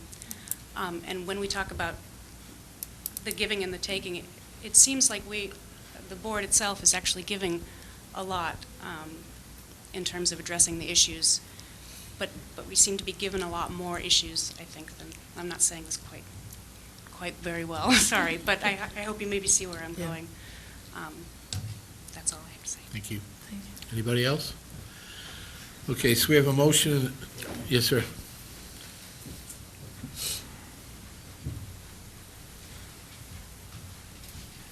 I'm P.J. Bernard, I'm a resident of the town as well at Natchville. Points were pretty well made here tonight. I didn't see anybody that had any complaints with the market. There is some give and take. It seems like these guys are doing most of the giving from what I could see. I'm hoping that the mats all sound a great idea. I hope that it's required of other people as well and not just them. If they close at 5 o'clock, I am one of those people that gets out of work at 5 and takes me off the table. And to be honest, this is the type of thing that would be the only reason I would come in town during the day in the summertime. I'd got a lot of heads going here. I'd have to say half of these people are residents, and those same half don't come to town in the summertime because we've done a great job of bringing people to this town, but it's not for most of the residents. It's for the 100 businesses on Main Street. So, thank you. Okay, thank you. So we have a motion and a second. Yes. One more comment. Come right up. If I could, thank you. First of all, thank you for listening to such lengthy discussion about this. On behalf of the Village Association, we just want to impress upon the board once again that we are not looking to move the farmers market out of town and out of the village. With respect to the farmers, we know that they work hard, but on the other hand, the merchants work just as hard on a year-round basis.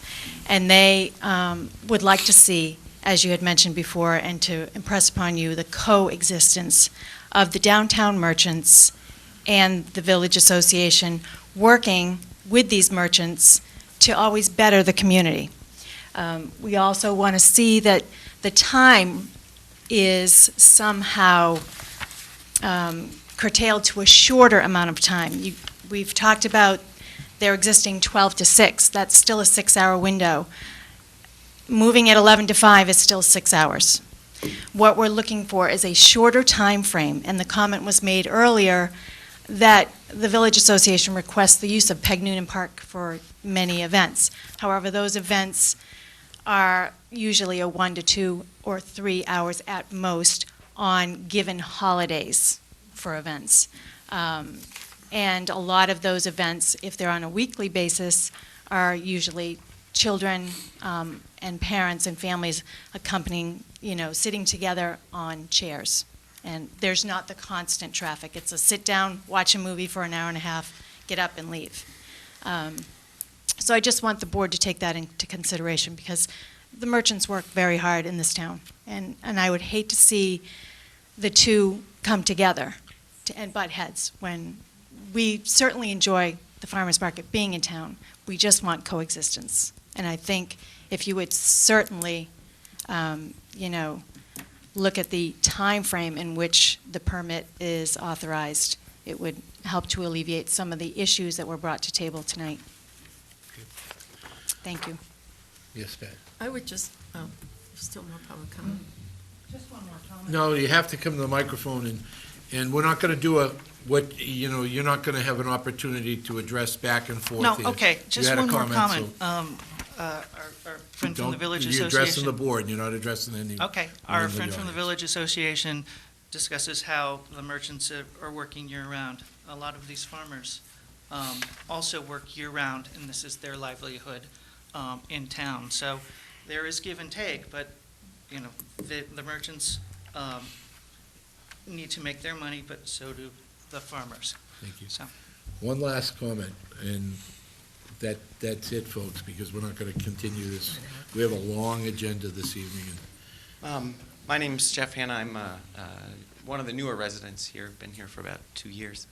And without being a fiery young male up here, I'll try and keep myself under control. But we've heard the word coexist a lot tonight. And I haven't seen the Falmouth Village Association offer to give up any of their time at Peg Noonan to move anywhere else.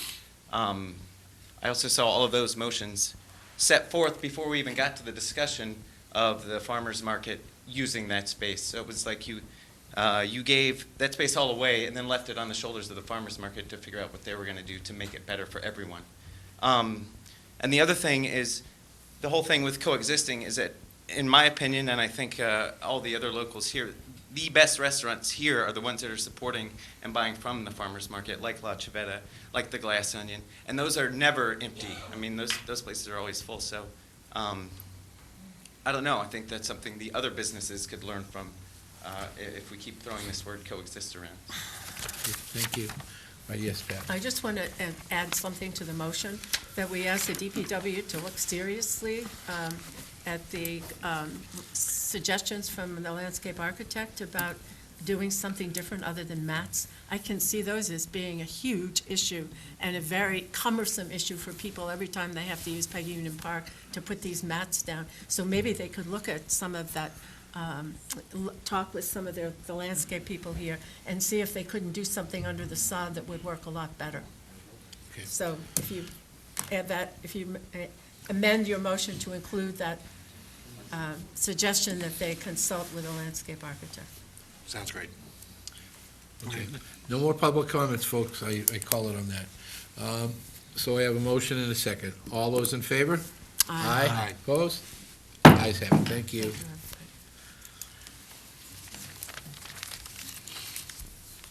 Next up is the cultural survival, Peg Noonan Park, on 7/20/13 and 7/21/13.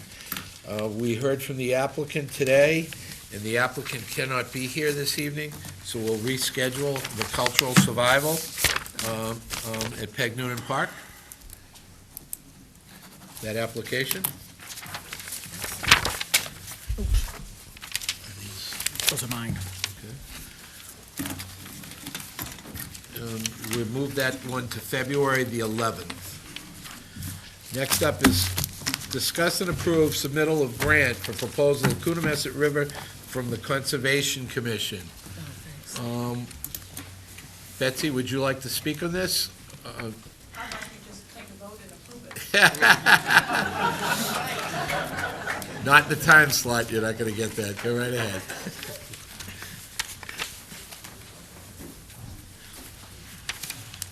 Good evening again. Betsy Gladfelder, Chairman of the Conservation Commission. This is a grant application that actually you've approved twice in the past for grants that we did not get. But about once a year, we have an opportunity to put in a grant to continue restoration efforts in the Coonamessett River. 2 years ago, we were successful with the grant, and this is the feasibility study to improve for passageways through the Coonamessett to improve fish passage. And we had a public meeting to discuss those 4 areas. And the decision of the Conservation Commission was to concentrate on Lower Bog Dam first. And so this grant so there are 3 phases. One is a feasibility study, which is 10% conceptual plans. The second phase is to develop engineering plans and permitting for removal of what it would be is removal of Lower Bog Dam, active restoration of Lower Bog so the river serves as fish habitat in a much better way than it currently does. With the removal of the dam, that would also include putting a footbridge over the river there. And we hope to work with other boards in town, including the Historical Commission, to develop an area by Lower Bog to really emphasize changing land use in that area. And then, so this is a grant for the second phase, which is engineering plans and permitting. We also are a priority river with the Division of Ecological Restoration, whose goal is to restore wildlife habitat throughout the state. And they have offered to pay all permitting fees, which is about a $20,000 contribution to this grant. Okay. And then the third phase would be to do the work. And the Division of Ecological Restoration would be working with us to find the funding for that project. So tonight, you're only here for the first phase? Second, here's the first phase. Okay. Done. Okay. Second phase. And it's my understanding you're also going before the Finance Committee to explain this That's process? correct, tomorrow night. I hear we're first on the agenda. Okay. Not that I haven't enjoyed the rest of your meeting tonight. Well, what's the board's thoughts on this, Pat? Well, this has been in the planning phase for a very long time, and it's exceptional that they got the first phase done, and even more exceptional that the funding came through for the second phase. So I would make a motion that we support this grant. Second? There's a motion and a second. My only thing with this is that Article 4, I believe, in town meeting does provide that we ask the Finance Committee to look at this, look at every one of our grants, and I'd prefer to give them the benefit of this, or either that or you make the motion Contingent upon subject to the approval of the Finance Committee, so she doesn't have to come back, if you follow what I'm saying. Well, why couldn't we approve it? And that lets the Finance Committee know that we actually approve it. So then it gives them more of an impetus to really review it and see the benefit of it from the town's purpose. I don't think that there's, the whole purpose of the Finance Committee is to see whether or not the town is going to have any further financial obligations as a result of this grant. And if the town doesn't have additional obligations after the grant is completed, then there's no issue. So do you think that the town, once Phase 2 is done, that we have any other obligations in the completion of the grant, financially? No. No. There would be Well, no then, other I obligation. think we should approve Well, I it. don't, What? I'll take either option. All right. The option that you approve contingent upon the Financial Committee is fine with me. Not that I don't want to come back here for another meeting. But I would be much more comfortable at this point in stage, until we change that article, subject to the Finance Committee, in other words, the approval, so we don't bring you back. Yeah, that's. In the Finance Committee if they approve it. That would be, but you made the motion, Mrs. Flynn, so I hope that you can amend it. I don't know what the other. Well, I'll withdraw my motion and someone else can make it. You don't have to withdraw it. Well, I just do. asked. I'll withdraw it, and if Okay. someone else wants to make a different motion, you can do that. Okay. Does anyone, we have no motion on the floor then, right now. I would move approval of the grant proposal from the Conservation Commission contingent upon the approval of the Finance Committee tomorrow night, or whenever they. Do I have a second? Second. Okay, any more discussion from the board? Okay. I'm going to get there. No more discussion from the board on that. Okay, now for public comment. Come right up.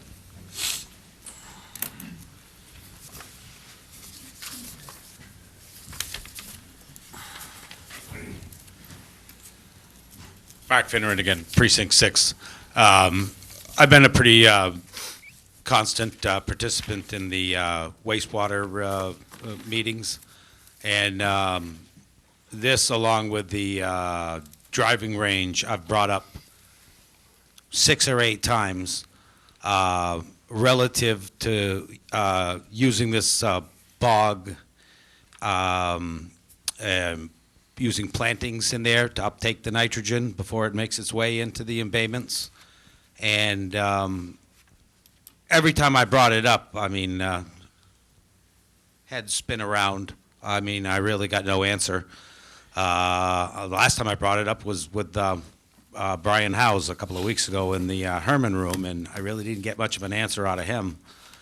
So I'd like to ask you, is uptake of nitrogen or plantings, I know that you have someone on your board that's a specialist in road water runoff and such, that works for Horsley and Whitten. Is that any part of your plan, and if not, why not?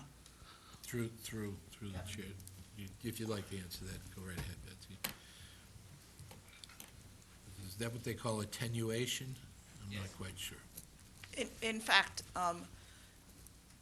one of the aspects of this, and one of the functions of lower bog and restoration of lower bog, is to increase uptake of nitrogen.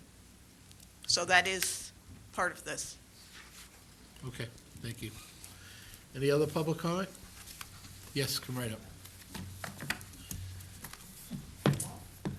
Ann Sears. I really came for the earlier session, but then I saw this was on the agenda, and it reminded me that this dam that they're going to pull out is on the site, or maybe is. The dam that was put in was the town's first mill site in the early 1700s. It was for a grain mill. And my concern is that I haven't seen the application, so I don't know what it says about archaeological resources, but I would like the, whatever work is done, to be done with respect for the possibility that there may be archaeological resources from that early dam, Dexter's, was it Dexter's Mill Dam? And that's my comment. Okay. Go ahead, Ben. Maybe you should have just stood up there. Okay. Thank you. We're very aware of that, and no work could be done. We're working with the State Department of Historical Preservation and with the town. And there's no work that can be done, and what we're hoping to do is incorporate anything that's left from that dam into an area that can be used as, changing land use, a park. Through the So, board, Betsy. yes, we're quite aware of that. Thank you. Thank you. That's in the proposal. Okay. Any further discussion, any other further public comment? Okay, so we have a motion and a second. All those in favor? Aye. Opposed? The ayes have it. Thank you, both of you. Jennifer, I didn't get a chance to let you speak. Did you want? He doesn't mind. Oh, okay. All right, next up is discuss and vote to adopt a special events policy. If the board remembers, this policy had come before the board. There were some critiques from the members of the board, and it does provide for fee exemptions, but they would need to submit for a waiver. I would move we accept our special events fee charges policy. Second. Motion and a second. Any further discussion from the board? All those in favor? Aye. Do you accept any public comment? Well, this is the final draft. We've accepted public comment on this in the past, so I don't want to open it up for full discussion again. We've already taken the public comment and molded the final draft. Okay? So there's a motion and a second. All those in favor? Aye. Aye. Opposed? The ayes have it. In regard to the farmer's market, you would just need to fill out, we just voted the policy. There is a fee exemption provided in the policy, so you just would request a fee exemption, okay? Do that through a new application? No, it's a separate, I believe, I can read it to you. You would just ask in the selectman's office how you would apply for a fee exemption, okay? You can't submit that to us right now. It doesn't quite work like that. I appreciate it. You're on your game, but it doesn't quite work like that. Thank you very much. Okay.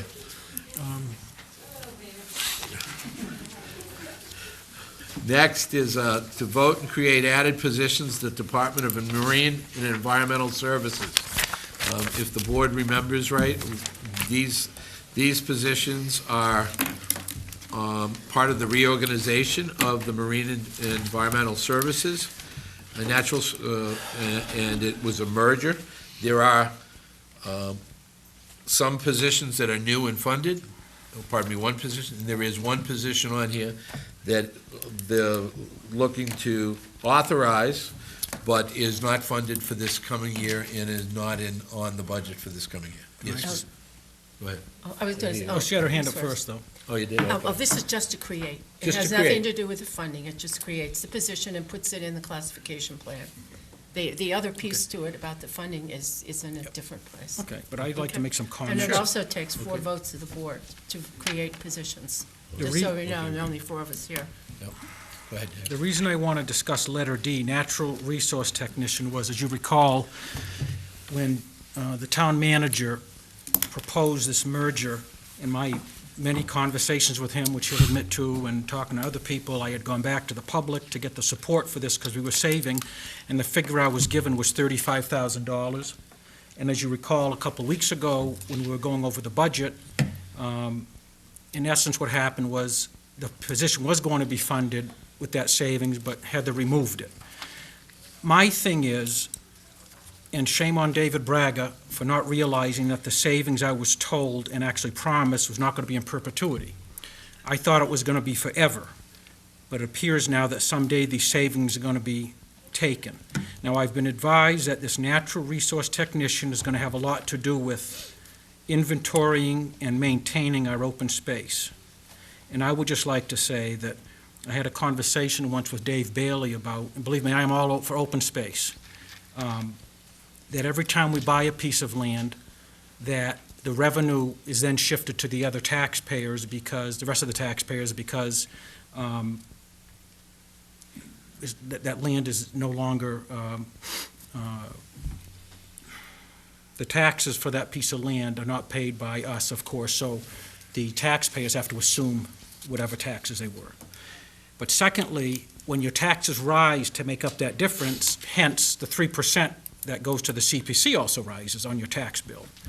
And I just don't feel comfortable funding a $700 a week position, which we're not funding yet, but it's there, and it just bothers me that it's even there someday to chew up the savings, which I was told was going to be, I guess I assumed, you know what they say about that, but it was made clear to me that these savings were going to be there all the time.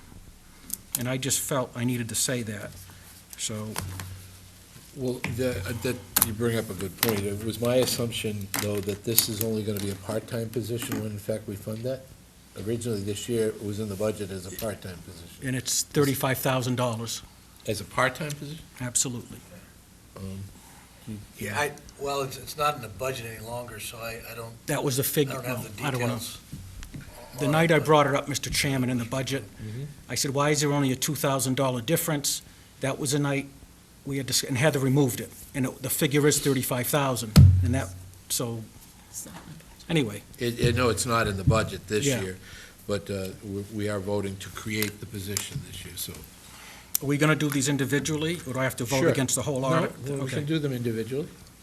First of all would be, do you want to, are we ready to be able to take them individually for the board?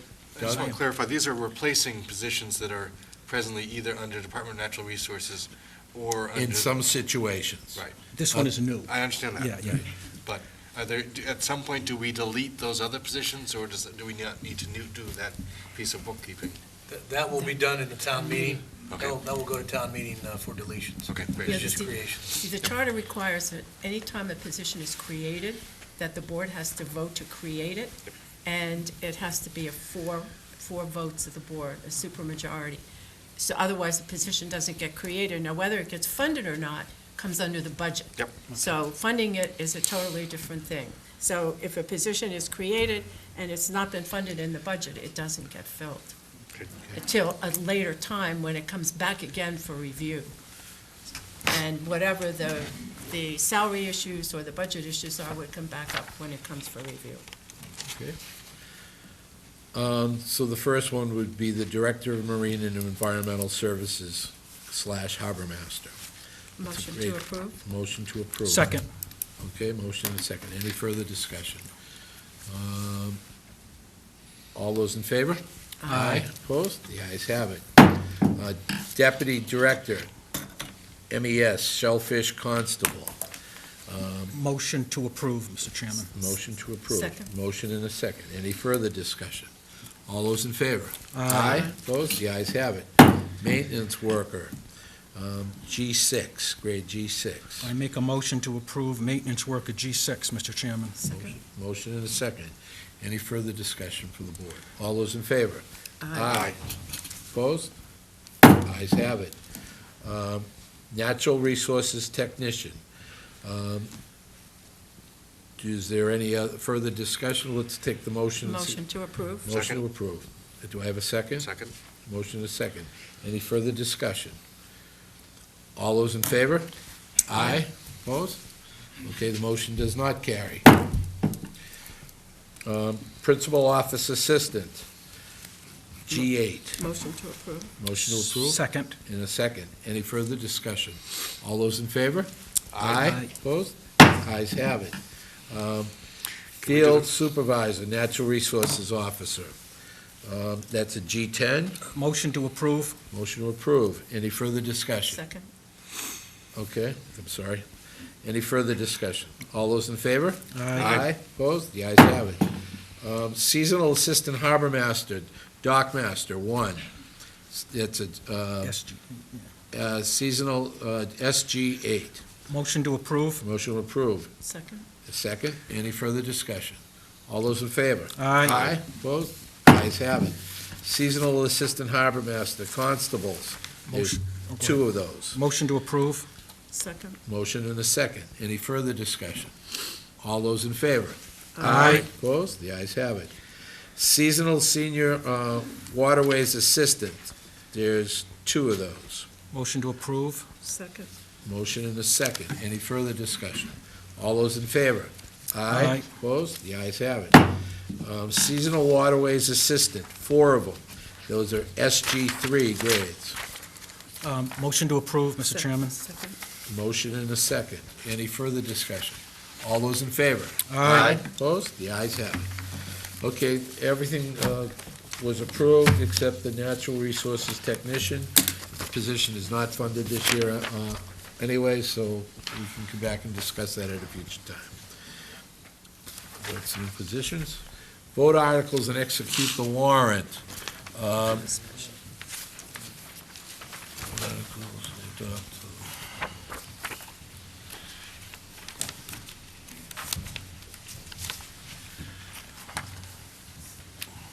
And this is for the April 2013 special town meeting.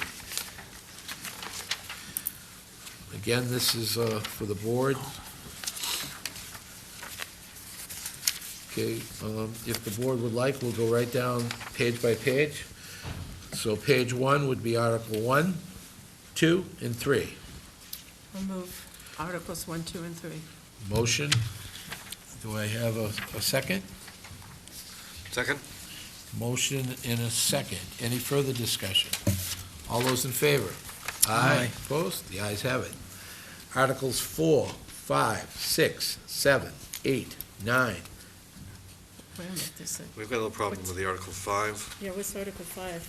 You have a, Yeah, we have a numbering problem. I apologize to the board. Let's see. I also have a question on Article 8. Okay, no, I have a question on the second Article 5. okay. Why is that in the special? First of all, why is it in the special? That's usually in the annual. I thought it was. Mr. Sousa, would you like to explain that? Are you talking about the town clerk? Yeah, Yeah, that, that's usually, evidently, last year, it was never approved, the COLA for the town clerk, and it has to be approved by the Board of Selectmen, cost of Ah. living increase. oh, so this, Town meeting. by town Elected meeting. officials' salaries must be voted. Oh, so this This is includes this this past year. COLA. This was this past year's COLA. Oh, I see.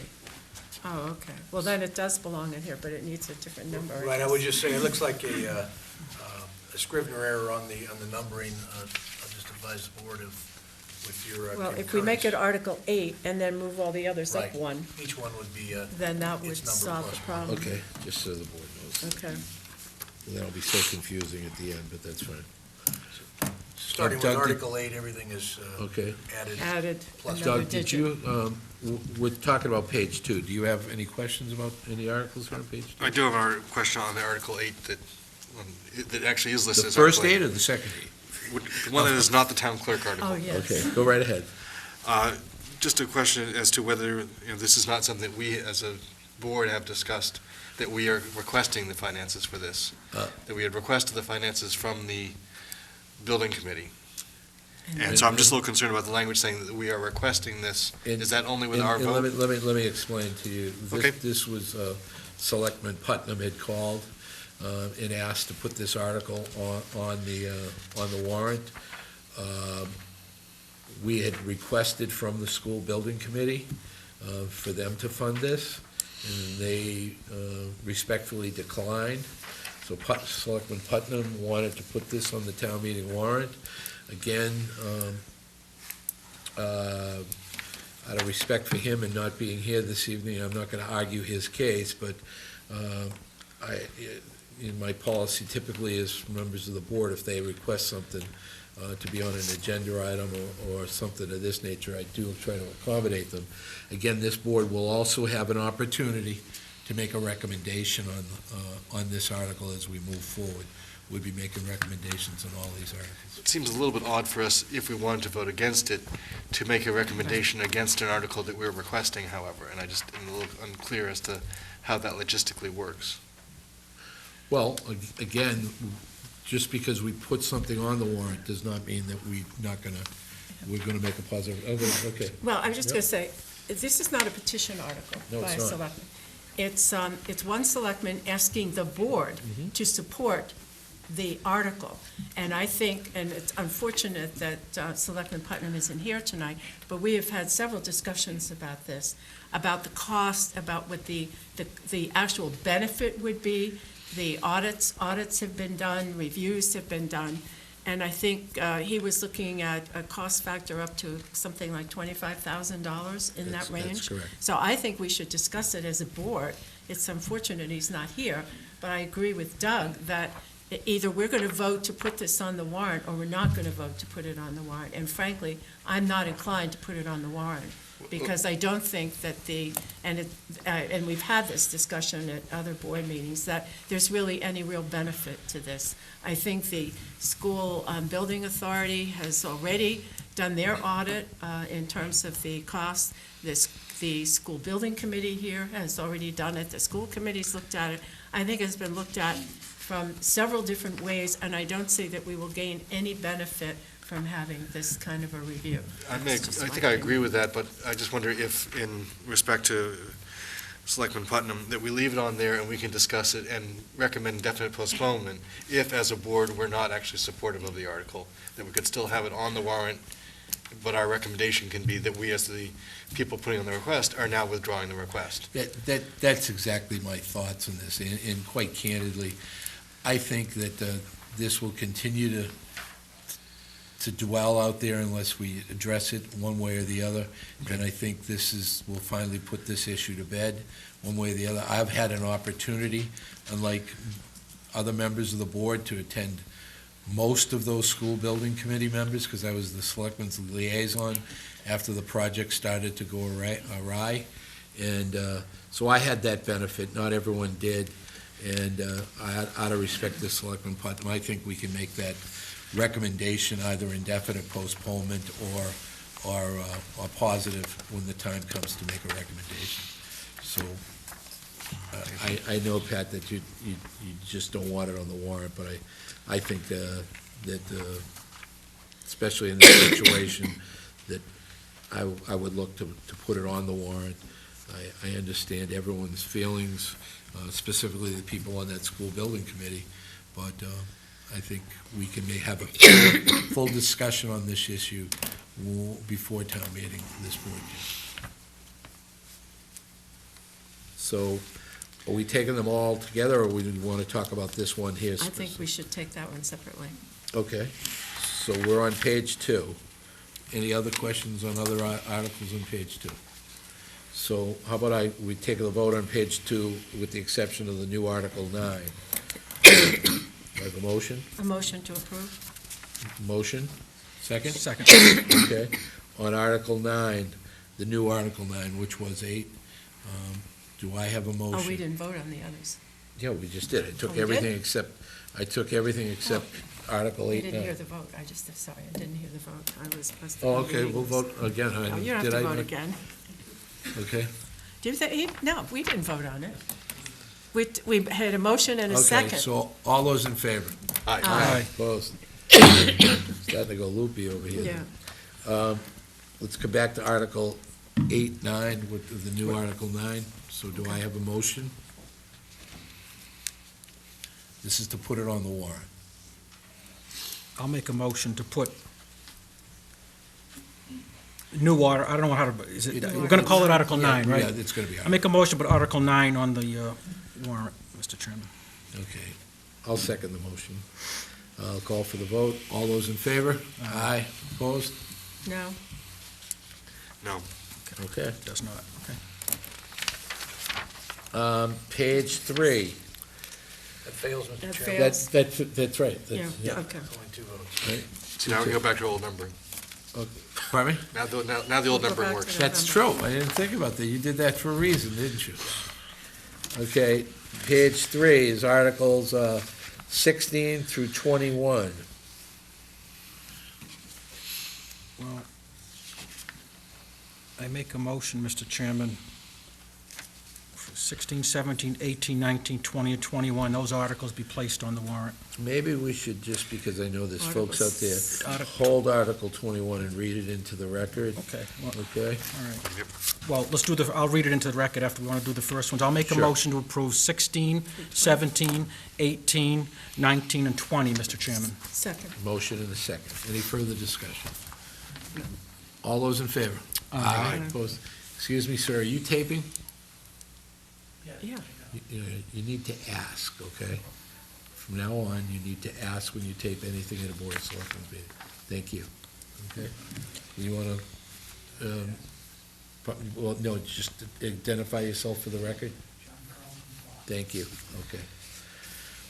Did you want me to read Oh, Article yes, please, 21 into the read- record? read Article 21, if you will. This is Into the Article record. 21, to see if the town will vote to appropriate a sum of money to fund payment of existing debt obligations authorized by Article 14 of the November 14th, 2007 annual town meeting, Article 16 of the November 10th, 2008 annual town meeting, and Article 19 of the November 9th, 2009 annual town meeting, and Article 1.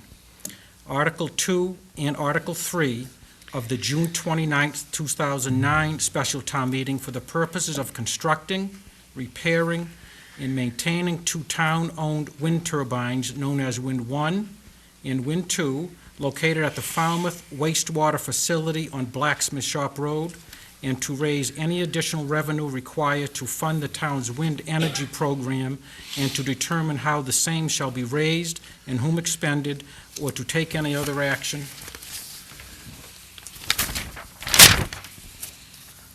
On request of the Board of Selectmen. Okay, so do I have a motion on that? I assume that there's a by in front of that home. Pardon me? On the last line, so be raised, so the same should be raised I was in, inadvertently omitted. Yep. Okay. or- by whom expended. What was By- that, Mitch? It should read by whom expended. And by whom expended, right. I'll Inadvertent second the motion. Okay, so the motion is second. Any further discussion from the board? All those in favor? Aye. Opposed? The ayes have it. So Article number 22. Mr. Chairman, I have an amendment for Okay. Article 22.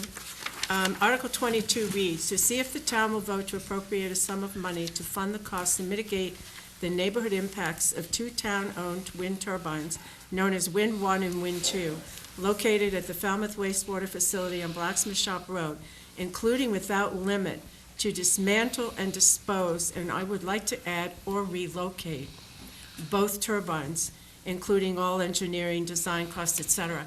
And I put that in there because there's always that possibility that they could be relocated. And I think that to have it in the article, or to have it in the article of town meeting is important so that it isn't excluded from any future opportunity that might come. Incidentally, that relocation may be in some other community. That's right. Meaning Yes. it's not in the town No, of not in the Falmouth. town of Right. Falmouth, right. Okay.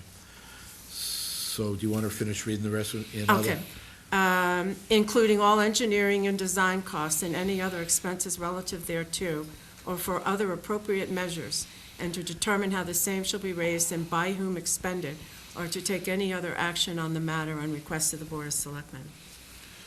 So that's the motion? I'll make a second, Mr. Chairman, to place Motion. Article 22 on the warrant. Motion and a second. Any With the amendment. And this is all inconsistent with our vote of last Wednesday evening. Correct. Motion and a second. All those in favor? Aye. Aye. Opposed? The ayes have it. Okay, next, to see if the town will, okay. Do you want to read Article 23 into the record? Sure, go right ahead. This is Article 23, Mr. Chairman, to see if the town will vote to appropriate a sum of money to supplement the fiscal 2013 and 2014 operating budget necessitated by the curtailment or shutdown of both the town-owned wind turbines known as Wind 1 and Wind 2 located at the Falmouth wastewater facility on Blacksmith Shop Road, and to determine how the same shall be raised and whom expended, or to take any other action on the matter on the request of the Board of Selectmen. So, we have a motion, do I have a second? Second? Motion and a second. Any further discussion? All those in favor? Aye. Opposed? The ayes have it. Okay, so we have Article 23, and, well, pardon me, let's read Article 23 into You the... just read that. I just read it. Okay, It's Article 24. 24 is the remaining, the last article. I move approval of Article 24. Motion, do I have a second? Second. Any further discussion? All those in favor? Aye. Opposed? The ayes have it. So I'll be looking for a motion to,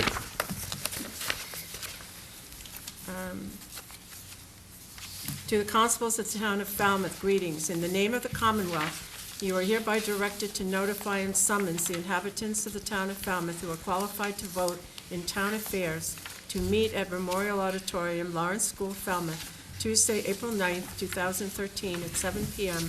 for the purpose of acting on the special town meeting articles of attached warrant. Hereof, fail not, and make return of this warrant with your doings thereon, at the time and place of said voting, given under the hands this fourth day of February 2013. Kevin Murphy, Brent Putnam, Mary Pat Flynn, David Braga, and Doug Jones, Falmouth Board of Selectmen. that's the By motion. virtue of this warrant, I have this day notified and summoned the inhabitants of the town of Falmouth qualified to vote as said warrant directs by posting an attested copy thereof in every town hall and every precinct in the town. So, do I have a second? You have a second? Motion and a second. Any further discussion from the board? All those in favor? Aye. Aye. Opposed? Ayes have it.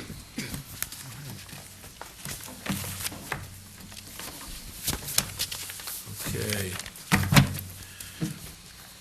Next is a follow-up discussion and a vote of the town manager's 2013 goals. If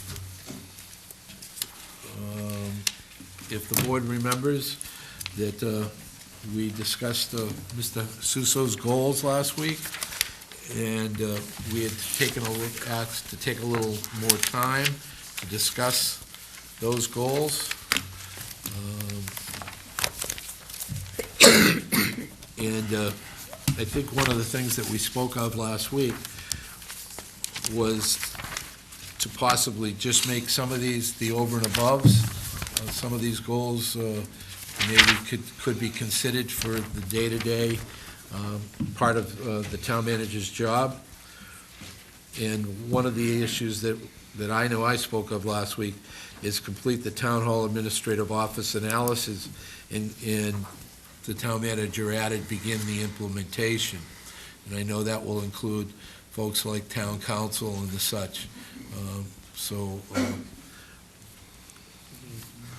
The next one, facilitate wind turbine decision-making process, implementing the board's decision. I think that's something we've already really begun. So I don't know whether that's an over and above, and that would be continued to, what's the thoughts here? Yeah, I don't think that, yes, that would be a specific goal, that it's already begun and it's in the process. So would kind of cross that off, then. Facilitate wastewater planning and implement the process. I think we have articles before town meeting on both of these, so I think that would be part of the normal day-to-day business as the town manager moves forward this year. What's the thoughts here? Same as above. Okay. That would be my thought. I agree. The same would be the fully implemented, the merger of the Harbor Master and Natural Resources Department. Those are carryover item, that's a carryover item. What I'd like to do on the next one is continue to review further administrative mergers, consolidate efficiencies, enhancements in recruiting span of control of the town manager. How about that we give them a goal to be able to look to merge one additional department. I mean, we can't expect, Rome to be accomplished overnight, but maybe if we push to be able to merge, do some additional Or merger. maybe What's your thoughts? we could say, instead of saying continued review, would be to define and propose That's a great. further administrative mergers, consolidations, et cetera. Define and propose. Okay. Does that make sense That's to you? fair enough. Do you want to have a goal of one, or do you want to have multiple goals? Well, I think we need to make any goal that's attainable. Yeah. First of all, in other words, but we want to be able to prompt you to be able to, this is what we'd like to accomplish. At least get one of these done. I mean, we were fortunate to have two this past year. One was the finance department, and then the other one was the harbor masters and natural resources. Well, and if we say define and propose, it kind of leaves Yep. it up to you of how many you want to do this year. As long as there's at least one, I don't think we have to say at least Yeah, one. I don't want you to sandbag Or and that there should be hold one three. over till next year. Yeah. so. Okay. What's the Is thoughts that- here on the board? That's absolutely fine. Pat's language? Yeah. That Yeah. sounds good? Carolyn, did you get that? Define and propose, oh, you don't have it. Oh, okay. Well, we'll get it for you. So that would read define and propose further administrative mergers? Mm-hmm. Okay. And then that leaves him with Carolyn, four just to bring her, up, we would not do the second one and the third one. And then the fourth one we wouldn't do. And this is the fifth one. Do you follow the bullet points? Well, define and propose. so she's going to say define and propose. Delete continued review, just write define and propose for further administrative mergers. Not for, define and propose further administrative mergers. I think the next one is a pretty big item too. I do too. The ESCO. I mean, I know that, anyone that's concerned about renewable energy and the town and its natural resources would really want to embrace this. Specifically, there's some areas here that we can go with some traditional things that can provide energy efficiency. So I would think that this would be some kind of goal that we would want, for fall town meeting. I think that would be give them a date for the fall town meeting. What's your thoughts here? Because we are talking about this is through November. So, Doug? okay, for fall town meeting. Yeah, complete Just final add those recommendations for the ESCO project for fall 2013 town meeting. 10-year capital plan? Yes. Yes. Yep, Absolutely. okay. If we can get that, that'd be great. So we really have, does anyone Four. have anything else that they want to? No, I think four is great. Okay, so we have. Four's a lot. We have the complete the town hall administration. I do. Review well, I'm not going to go through it, but the mergers. Mm-hmm. So that's the second one. Final recommendations for fall town meeting, that's the third one. And then the four would be develop 10-year capital plan. There are some additional carryover items, but we'll continue. I was gonna, if I was asked, I wanted to see about adding which actually he's probably going to have someone else look at, is finally finishing our committee handbook. I've been asking for it since when Bob was here. And I do have committees coming up to me saying, when is this book going to be completed? I know at one time, about a year ago, I did speak with Julian about it, and he thought maybe once we had a new personnel director on board who may be involved in it as well. So that's, Well, I think that's day-to-day, that's not his goal, he's gonna assign that task, I don't well, think can we, it's... can I get a, That's Mike Palmer's goal. He has the draft. I have it too. Oh, I'm you just have it wondering too? who, can we, someone? have Well, I don't think Julian? we should put All it right, in well, this, how about but I this? think, how about we How task... about if I ask Julian right now if he would make me the promise to task whoever's responsible for finishing the committee handbook? Is that possible? I'll be happy to explore that. Does the don't- board have any idea Mike Palmer. who was given the task to, Michael Palmer. the town clerk was? Okay. And he has that I'll whole be draft. happy to talk. I know it's also online Mr. too, Palmer in the about draft form. Thank you. Certainly. Appreciate it. Okay. All right, so we have those four goals for the town manager. Can someone make a motion? I was going to make a motion, Mr. Chairman, to approve those four goals for the town manager. For 2013. 2013. Second. Motion and a second. Any further discussion? All those in favor? Aye. Aye. Opposed? The ayes have it. Okay, next up is The minutes. the minutes of January 23rd and January the 28th.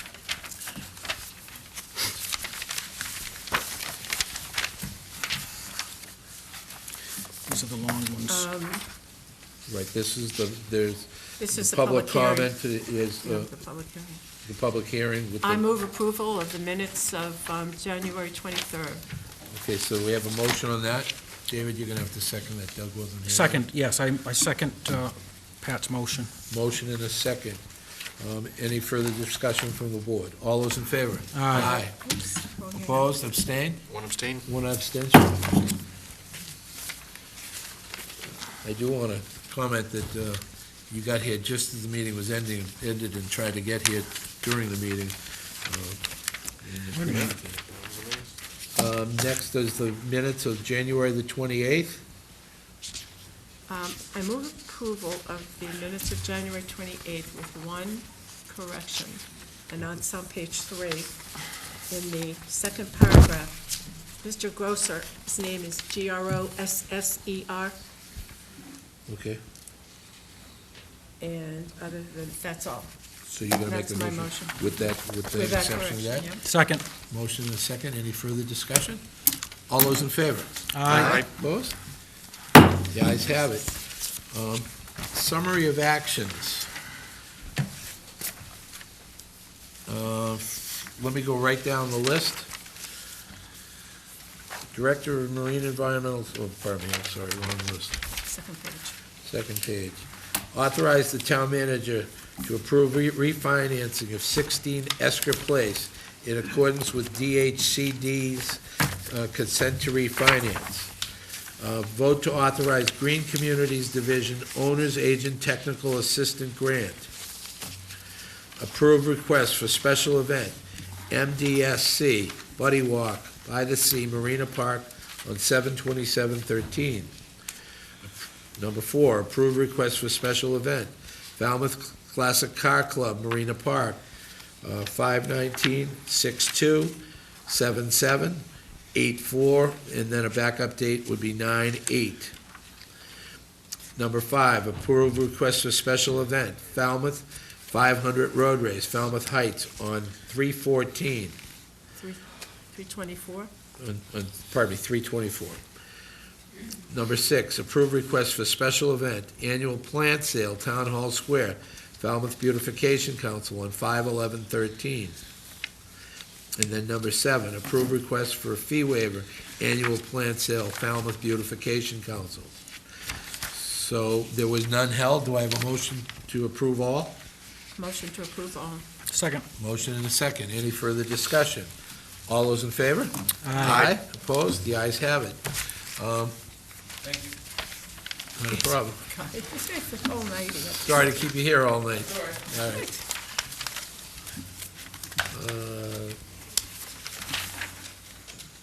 Next up is in the individual selectmen's reports. I do want to make an announcement that Last week, we spoke of the Board of Selectmen having a delegation that would work with the town manager, assistant town manager, to work with the CEC and the state officials in regard to finding alternative funding sources to solve our wind turbine funding issues. And I've assigned, as the chairman, assigned Selectman Flynn and Selectman Jones as the board selectmen representatives. Both of them provide the opportunity, who have both worked as our liaisons during the WTOP process, so both are very familiar with the issues. I have asked both of them to keep in contact with me as the chairman as we move forward, so the delegation that would work with our state officials as well as our elected officials in the CEC would be Pat Flynn, Doug Jones, Julian Suso, and Heather Harper as we move forward. Also, I would think that we would include Jennifer Petit, our finance director, if necessary. So that's just an announcement. In regard to individual selectmen's reports, I do want to say that last week I had that opportunity to sit down with the shellfish diggers and Chuck Martinson, and we're going to continue to address the issues of the shellfish licensing and try to address all their concerns, and also make sure that we have an opportunity to move forward. Besides other regular minutia meetings that I had, I don't have anything further to report. Anybody else? Pat? Yeah, I have a couple things. Okay. First of all, the county commissioners had an hour-long update with Don Voorhees, who's the, Dan Voorhees, who's the new executive director of Open Cape. And he gave, and I'm not going to prepare tonight to report on it because it's fairly lengthy, but I'd like to do it next week. But the date for which their municipalities will be allowed to connect to this new 1 gigabyte per second is in May of this year. So, and I think Falmouth is probably the only community that had money in the budget to fund some of the connectivity that the town will be able to make. But anyway, I'll report on it next week. And the other thing I wanted to mention was the wastewater. You probably know that the county, through the Cape Cod Commission, received a $3.35 million grant from the Board of Wastewater Overseers, or Finance Board, I guess. And DEP was very much a part of that. And we have been told by the state that we have 3 years to do this and to spend this money. So it's going to take a lot of planning to be able to get this done. So the group is going to be meeting with every Board of Selectmen on the Cape over the next couple of months, because there are tools that the commission has provided, the CVP, the MVP rather, the multivariate planner, which anybody can use. There are other tools that they're developing as well. One's called the Viper, and I don't remember what the other one is, but there's an enormous amount of information technology that has to be done here. So we asked the Collins Institute to do an assessment of what our resources are for information technology, both hardware, software, applications, everything. And they did that for the Cape Cod Commission. And now we have asked them to do the same for the county, so that we have all the backup technology that we need to make all this kind of planning possible, so that we can complete this. So I think Paul Nizwicki and others will be here probably sometime in the next couple of months, giving a whole update on how this money is going to be used, and how it's really to help towns develop plans for their shared watersheds. And we have 2 shared watersheds. We have Wacoit Bay, and which is shared with Mashpee. And Mashpee actually has the most of Wacoit Bay. And then we have Megansett Harbor, which is shared with Bourne. So we only have 2 shared watersheds. So we don't have a whole lot to do, but they will be able to help us provide a lot of the tools that we're going to need to develop those plans. So that's all I have tonight. Doug? I just have a Cape Cod Commission question. Do we have an update on how it's going with the Spring Bars Road scope of works that we assigned? Shouldn't we be hearing some update? We should soon. I don't know. Okay. I haven't seen that on the agenda yet. I'll look into that. I did have an Oh, you opportunity did? to attend one of the opening meetings, and I know that I spoke to some folks on the CPC, and they've met with their affordable housing planners. Great. And they said that they brought up some interesting issues and points moving forward, so I know they're continuing to work. Great. Just I know that we were hoping that could move along expeditiously as opposed to. Yeah, I haven't been assigned that project, so I'll have to inquire. We'll, Heather Harper is working closely with that group, and I anticipate that she will have a report we can bring to the board in the near future. okay, well, I was just going to say, maybe you could put that down. Thank you. One of the other issues I just want to bring up the board is that the folks on the wastewater group were quite concerned that we split up the vote on the filtration plant and the wastewater plant. But the board does have another opportunity after town meeting to, if we desire, to combine the issues on the ballot. So that'll be still an opportunity for this board to continue to discuss. It's surely nowhere near that at this point in time. Okay? I guess the other thing to report is that on the progress of the Capital Advisory Committee, we hope to have a list of about 8 items that we would be presenting to this board as possible ways of creating some revenue for capital, and we're continuing along that process. Our plan right now is to come up with some ideas that would go send back to some department heads for them to vet before it would actually come here for further approval. I must say that your group is surely stimulating some conversation in this community. Nothing is off the table, and that's good. That's good. I Yes, would ma'am. like to comment on that parking meter proposal, because I was on the board in the mid-'90s when we voted to remove the parking meters. And I can tell you that there was one person who was so adamantly opposed to it, was Andy Dufresne, and he never lets me forget it to this day, that we voted to remove them. And we did that for several reasons, mostly because it's not really consumer-friendly. When people come into town and they want to shop, to have to, find a parking meter and then find change and all that sort of thing. And so we thought we'd try it out and see how it went. And it went along very well. People were very happy with it. And the revenue really wasn't that tremendous. So, and because you had to have meter maids or meter people go down and empty the meters and collect the coins and all that sort of thing, like they do in Woods Hole. So then the other thing we did was when we had that Transportation Management Commission, when General Flanagan was chair of that, he had some of his MMA cadets come over, Mass Maritime cadets. And one summer, they did a little study. They went all around Main Street and in the parking lot, and at a certain time of the day, and they did it 3 or 4 times a day, they chalked a car to see whether or not they stayed there more than 2 hours, because we had little signs that used to say, 2-hour parking, please, something like that, meaning encourage people not to stay. And in every case during the whole day, there were hardly any cars that stayed there over 2 hours. So we thought that kind of reaffirmed the fact that you don't really need parking meters because people are not parking there all day long. And I know your proposal is a source of revenue.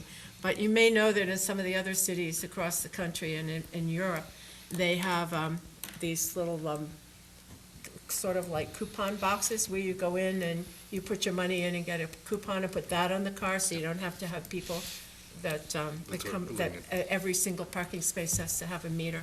But that's something to think about. But that was done, I would say, mid-'90s, somewhere around the mid-'90s, and it's worked very well since. So I know you're looking at it solely on revenue, but you also have to look at the people who shop on Main Street. Well, come back here anyway. Yeah, it's going to come back here, I'm sure. That coupon idea is very good on enforcement because you put it on the driver's side window. police car just Inside. drive, no, it's on the. It well, should be you could put inside. It should be inside But the car. Someone could just drive down the road and they see who's got it or not. And so it doesn't take someone walking down the beat. So Right. I'm not gonna, Now, in Provincetown, when you go to the, not the Pilgrim Memorial, but the, what's the other one? You go up, well, anyway, The you can't monument park in there. Provincetown, let's put it that way.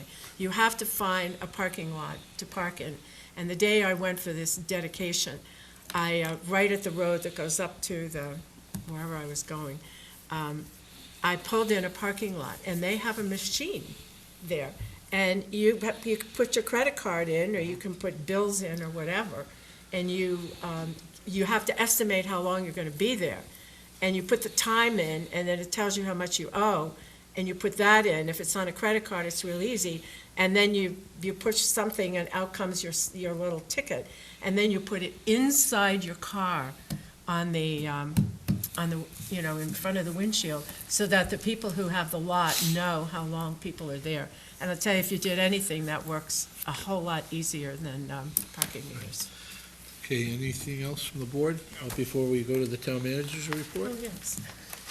You take up all the Oh, time. yeah. Thank you, Mr. Chairman. Just a brief couple of comments. I want to congratulate Ed Dunn and the Falmouth Police Department and Police Chaplain Reverend Calhoun and his congregation at John Wesley United Methodist Church. As the board's aware, they sponsored this past Saturday a gun buyback day. Again, this past Saturday, February 2nd. During that time, incredibly, 206 firearms were removed from homes, largely from the town of Falmouth, and are no longer available to create any harm, which is often what happens when there are firearms that are unwanted and unused for hunting purposes, et cetera. So we're very pleased to have those off the street, and it was a great success, and I do want to compliment everyone involved, particularly in the John Wesley United Methodist Church, which conceived of the idea and approached Ed Dunn and then Ed myself as well. So it's a great example of how a community can do great things working together. And I know we're joined by two of the selectmen today, Selectwoman Flynn and Selectman Chair Murphy, in viewing the weapons this morning, and it's quite an impressive array of firearms that are no longer in circulation. And again, I want to pass on my congratulations and compliments. Also, yes, Can I just pardon me, make a certainly, comment Mr. on Murphy, that? The church raised $10,000 to help fund this, and they ran out of the gift card somewhere around noon or 1 o'clock. Yes. And they gave folks an IOU. So this wasn't, in other words, there were folks that donated at this church to be able to provide these gift cards to get people to come in. And I know that they had a little shortfall because they didn't want to turn anyone away without the gift card. So I think they went in the hole about $3,000. Yes. And they would also like to do this again later this spring, in May, if I'm not mistaken, when they were talking about. So if anyone wants to be generous and is happy that those guns came off the street, I'm sure they would be happy to include it in their next gun buyback. Okay, Well, in sorry. And, No, thank you. And very eerily, I must say, there was a gun there that the chief pointed out that was almost an exact, well, very similar to, if not exact, the exact same type of gun that killed President Kennedy. So it was really kind of, eerie to sort of see that. I also think, too, that the way the church handled this was really extraordinary. And I really thought that there was something about having this done in a church that created an element of trust for people who wanted to turn in their guns, a lot more trust in privacy that maybe they might have if we're done in a school hall or something like that. So in the town of Yarmouth, they had one, and there were about 70-some guns returned. And here there were well over 200. So I think it spoke very well of how it was handled. It was amazing to see Yeah. all that hardware on the Yeah. floor and on that table. It really was. I'm sorry to interrupt you. No, thank you. Excellent comments. Thank you for supplementing. I also want to note that at the same time, we welcome the arrival of the portable generator under the program that the board recently approved to allow the town to be a cash location, cash meaning C-A-C-H-E, cash location for emergency operations generator to serve communities in our region. It is a portable generator and available through our emergency operations process from Homeland Security funds. So it's very large, very impressive, and we'll have a number of potential applications, certainly in the town of Falmouth, and I'm confident in other communities as well for emergency operations needs. And finally, I'll be joining Finance Director Jennifer Petit at the FinCom meeting tomorrow evening. FinCom has been meeting diligently, working on the FY14 budget going forward, and we appreciate their fine work continuing as well. That concludes my report, Mr. Chairman. Okay, anything else from the board? I'll hold off. I have stuff. I'm going to wait for next week or the week after. And you folks thought we would be here till late hours. We were very expedient tonight with a lot of public comment. I'd take a motion to adjourn. So move. Motion? Second. Second. All those in favor? Aye. Aye. Opposed? The ayes have it. Thank you.